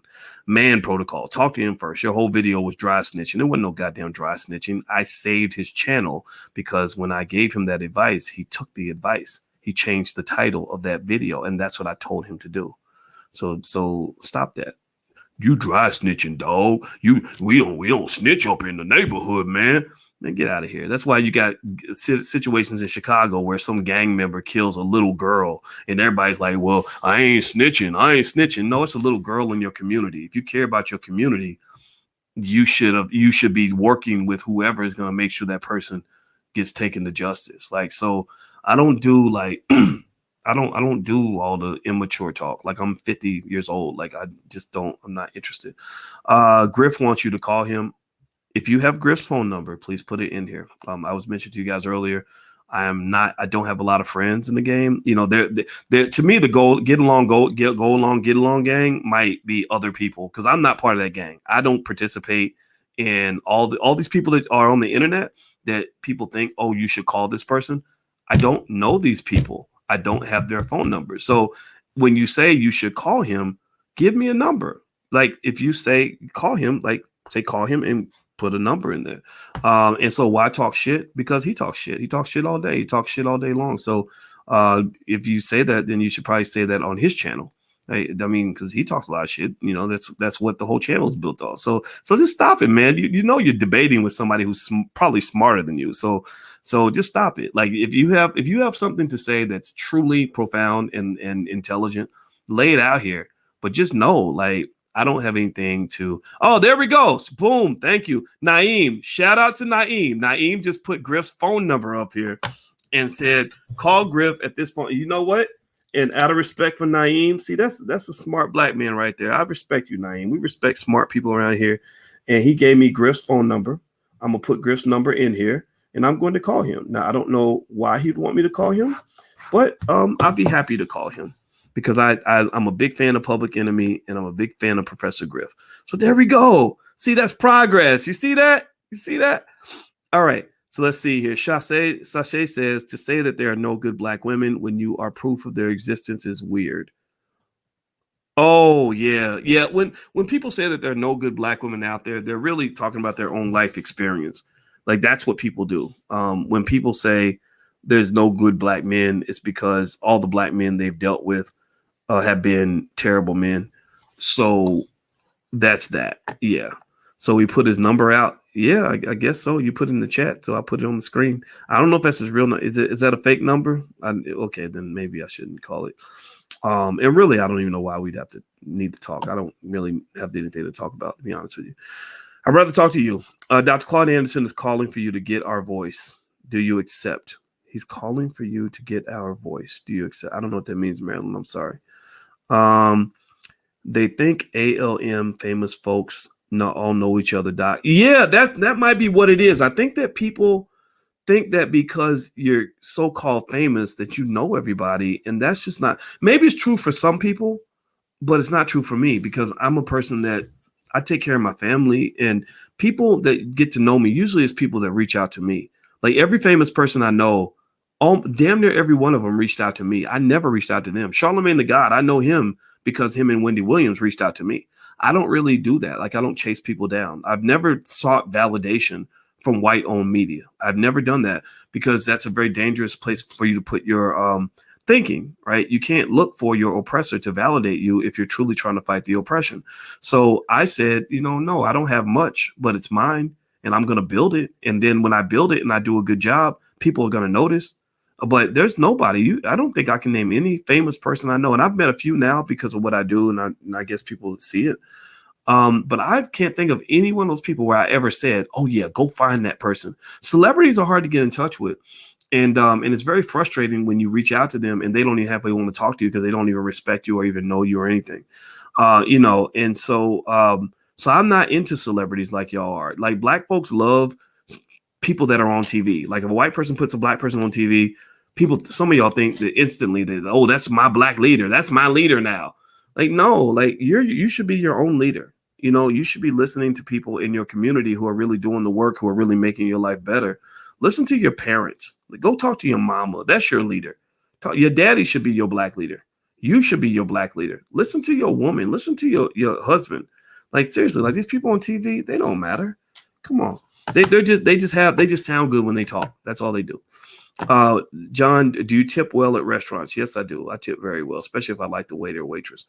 Kwami made a video and mentioned that he helps more people by letting other YouTubers use his videos to make money. How do you respond to that when YouTubers need views to make money? It's free. Oh, anybody can use my videos. I've never ever once told a person they can't use my video because I don't consider. I want as many people as possible to see the message. So I agree with that. So yeah. And I think he should also share his channel, like let people come on the channel. I mean, since he's got all these subscribers, like put some more people out there. I think he's doing that. And I saw he interviewed Judge Joe Brown, which I thought was great. Now you got to be careful though. Judge Joe Brown has a big issue with transgender and homosexuality. Now I have a similar issue. I agree with I love Judge Joe Brown. I really do. But I'm telling you, right now, the way white folks are with transgender, gay stuff, and they put it in the same category as like hate speech and all that other stuff, you just got to be real mindful of how that could affect the channel. But but then again, though, I love Judge Joe Brown, so he's invited to come on anytime he wants. But there's certain things, or like people that talk about vaccines. The vaccines will get you in trouble if you talk about that. I don't even like saying that word. I shouldn't have even said that word because they have bots that will pick up your channel if you use certain words like that. So you got to be careful with that. Let's see. Abena says, you've been consistent over the years. You always comment on the news, celebrities included. So for me, you're being your authentic self. Yep, Abena, I don't know how to be anybody other than Boyce.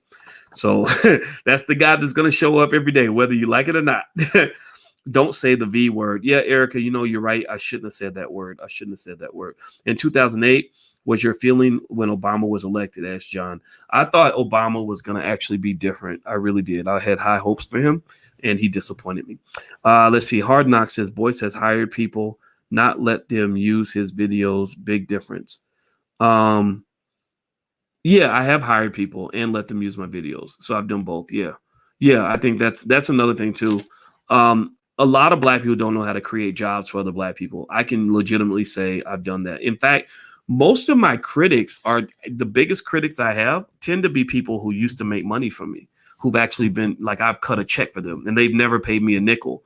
So a lot of times when somebody's really mad at you, it's because you did so much for them. It's not because you did nothing for them. Like if you did nothing for them, then they feel like you don't owe them anything. But if you do something for them and then you cut them off, then they're pissed off because they feel like you should have given them more or they, whatever. Right. So sometimes people will extort you. Like they'll say, you gave me $1,000. I want 1,500. And you say, F you, I'm not going to give you 1,500. So next thing you know, they go out, Boyce is a crook and he's a terrible person. Like, no, you came to me with some BS and I called you on your BS. And, you can call me a simp if you want to, but I'm a man. I will tell you that you're full of it. And I'm not going to go along to get along or be to fit into whatever you think I need to be. No, I'm going to be myself, period. So call me whatever name you want. But at the end of the day, the same Boyce is going to show up every time. It ain't going to change. Let's see here. It's not a Kwame Brown situation. You said your friend Charlamagne the God is dealing with a woman coming after him now that he has his money. In one of your videos when she tried to get justice 20 years. Yeah, that Charlamagne thing, he's going to have to deal with that. That's his issue, and I don't know much about that, but that is a big problem. Charlamagne's got an issue, so I'd be curious to see how that plays out. I think also with Kwame and Charlamagne, it was very personal. Those two guys are both from the same state, and I think that also plays a part in things, in a dynamic that maybe the public is not aware of. So that's probably another reason that it became personal between those two individual people. Let's see here. Do you know Kwame Kilpatrick? I wish y'all can link up. Man, what? I wish if anybody knows Kwame Kilpatrick, I'm going to put an email address, producer@flynubianmedia.com. Send me the way to get in touch with him because I would love to have Kwame Kilpatrick on the podcast. I am such a supporter of him. He got out of prison, right? Or was that just like my imagination?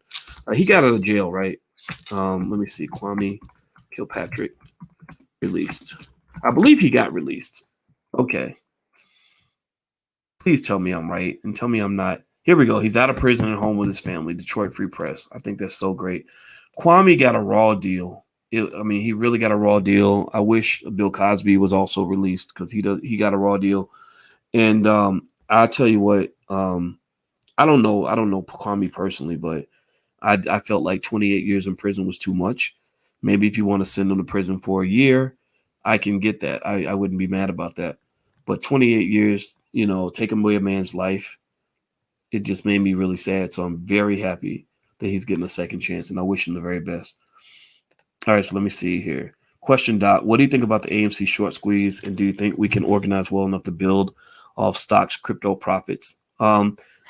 Yeah, I think you can build for sure. And there are investment groups that are doing it. Julian Gordon is actually working with a group of people from the Black Business School, and they're buying up a big old chunk of Baton Rouge.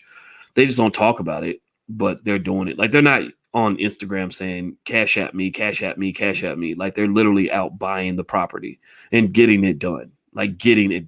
So there are doers and there are talkers. And then there are people that are talkers and doers, but a lot of your talkers are not doers and a lot of your doers are not talkers. So there's a lot that's being done out here in the world. And those are the people that I think should be honored and celebrated. There are Black people that you will never hear about that are building multi-million-dollar businesses right now. But then there are people who talk a big game because they have a big platform or a lot of subscribers on the YouTube channel who aren't really doing much of anything. So you got to know the difference. Let's see. Pablo says we need Donald Trump back in office ASAP. Really? Okay.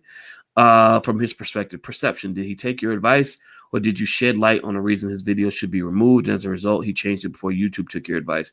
YouTube does not take advice from me. Newsflash. You really think? I mean, seriously, are you really dumb enough to think? I know you're not dumb. I assume you're not dumb. But do you really think that YouTube needs me to advise them on how to take down a video? Really? Do you think YouTube needs my advice on YouTube policy, or can YouTube do whatever the hell they want?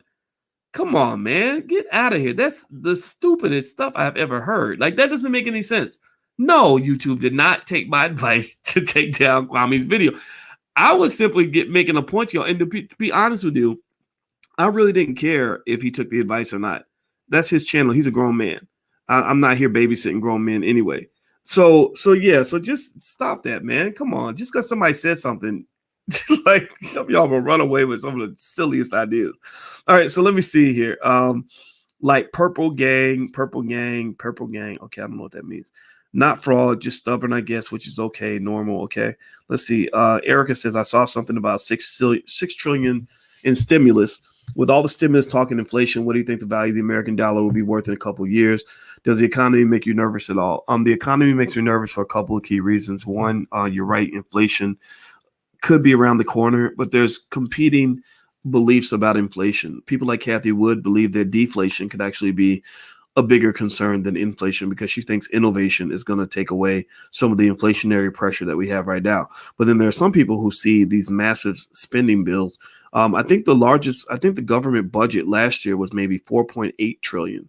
So Biden is jumping the amount of government spending in a year where the revenue is lower than what it was before. So you're going to see mammoth deficits, unlike anything you've ever seen.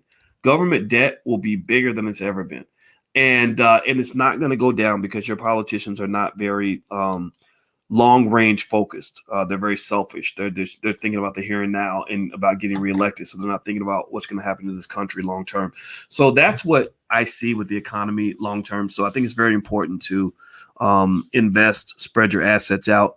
Teach your children another language. Like my niece is learning Spanish. She knows Spanish and English, and we're going to teach her Chinese because we want her to have the ability to be internationally mobile when America starts to fall apart and crumble.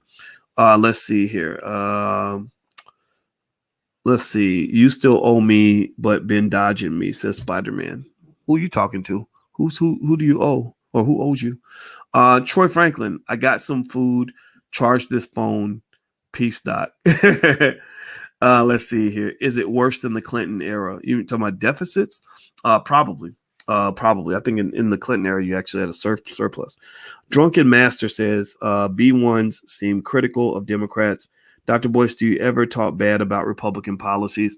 I don't really talk about Republicans because Republicans are completely irrelevant, to the conversation. Democrats only matter because a lot of black people vote Democrat. Now, if a lot of black people were voting Republican, I would probably be more critical of Republican policies, because if you're asking for black votes, I don't care if you're Democrat or Republican, you better be offering something in return. So what happened with Ice Cube, when I was working with Ice Cube to negotiate with the Biden administration, we were talking about strategies on dealing with that, was that the Biden administration basically said black people can eat a dick. They basically said, we don't care about the black community. We will meet you after the election. You don't matter. You need to shut up and just go along with the company line. That's what they said. I'm paraphrasing, but that's pretty much what they said.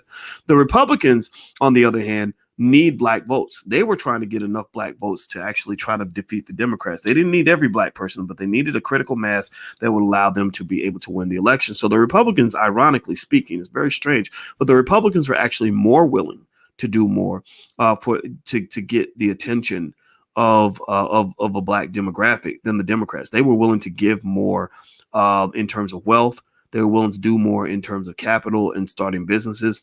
They were willing to even acknowledge that what Ice Cube was doing. The Democrats were the ones who basically said, we've got all the dumbass black people. We've got all the church folks. We got all the sorority sisters lining up wearing their chucks and pearls.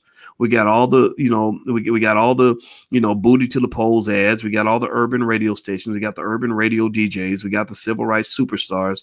So we don't need intelligent black people. We don't need any black people who are actually going to come in here and engage in critical thinking because they are a liability. We're pimping these hoes already, so we don't need anybody coming in here with any new ideas.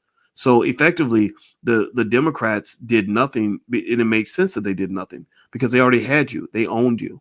Why would you fight for something that you already have? You fight for the things that you don't have. The black community was not an acquisition. So my argument has always been that you have to detach yourself so that they will fight to earn you back. Nobody fights to earn something that they already have. Nobody pays for a product that is already free. Nobody gives up something to gain something that they already have access to when they've given nothing up until that point. So, at the end of the day, they don't buy the cow because the milk is already free. Why would you buy a cow if you can get the milk for nothing? So y'all are the cow's milk. So just keep that in mind. All right. So let's see here. Odysseus Media Group. Thank you for your donation. So Republican policies have never affected black people. I think Democrat and Republican policies affect black people. I don't think either party is good for the black community. The B1 philosophy is that we don't care if you're Democrat or Republican as long as you're black first. So if you're a Republican because you think some of those ideas are good for you as a black person and good for the black community, I'm not going to hate you for it, but I'd rather know that you're black first before I hear what party you're in. Or Democrat, same thing. But you got to put blackness ahead of your party affiliation. That's very important. Otis, would you debate Tommy Sotomayor about black women? I think it would be nice. I like how you beat Dr. Dyson. I think this debate can put y'all both on the map. Tommy Sotomayor, I'm not comfortable with his energy. Because Tommy, it just gets a little bit messy. I don't honestly. It's almost like the same reason I wouldn't debate Jesse Lee Peterson. Jesse Lee Peterson invited me on his show. I didn't want to go. Nick Cannon, his dad called and wanted me on Nick's show. I don't want to go on Nick's show because I have a problem with the way Nick Cannon handled his controversy. I cannot comfortably sit across from you when you just buckled like nobody's business. When the heat got hot, you just folded. And it just made me so sad. And I don't want to be mean because I can be mean. I know this. That's why people, it's weird. I have a lot of people that love this shit out of me, and I have people that hate me, and that's okay. I understand why you hate me. I totally get it because I'm mean sometimes. I just tell the truth. I can't help it. I've been like that since I was a kid. My mother used to say, boy, your mouth will either make you great or get you killed. I'm curious to see which one. So when Nick Cannon's father called and asked me to have me on the show, it was about 2 weeks ago. I told my friend, and they were like, oh, it's Kevin's class. You should go in Kevin's class. And I was like, man, I got to think about it. My spirit does not feel right going into that space because I don't know what to say. Like I can't. And I think that the people that really give me support and respect, which I appreciate so much, they're not going to respect me if I'm sitting next to somebody that did something that is almost completely in contradiction to the values that we espouse on this platform. This is not a game. Like, we're really trying to win. And we really aren't pretending that we love ourselves. Like, we really do love ourselves. We're not pretending like, oh, well, the reason we don't care if white people acknowledge us is because we know they're not going to acknowledge us. So we're going to act like it don't matter. No, we really don't care. Like, I really have turned down many interviews from CNN and all this other stuff. So we really don't care. Like, we really do feel like we're sitting on a pot of gold. Like, we really do feel like we're already in the sweet spot. Like, I really am a guy who's not trying to be mainstream because I already am. We are the mainstream, and so, I think that, I personally just think the best thing we've done is I feel like we've built a different breed of black people.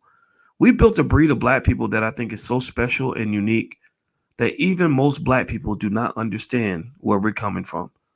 I'm talking about people who get up every morning and feel powerful, who know that their destiny is in their hands, who see their lives improving right before their eyes, and they know that it's happening because they are not embracing any form of victimhood whatsoever.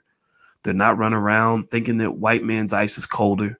They're not trying to be part of the get along gang.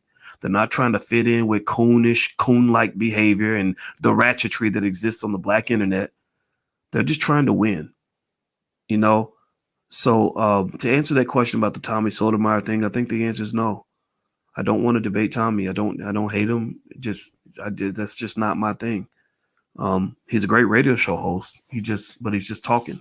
I'm not talking. I'm doing. That's what we're trying to do. Moving on. All right. Let's see here. Willie D and Face have done more negative than Nick. Give him a chance, dude. Yeah, it's not a bad point because you're right. Hip hop. We did when I was on Willie D's podcast. Willie D and Scarface have a podcast called Ghetto Boys Reloaded, and I did the podcast when I was down in Houston. And me and Scarface, actually, I'm looking forward to when it comes out. Me and Scarface had a very healthy debate about who's responsible for the music. He feels like it should be the parents. I vehemently disagreed. I Willie disagreed.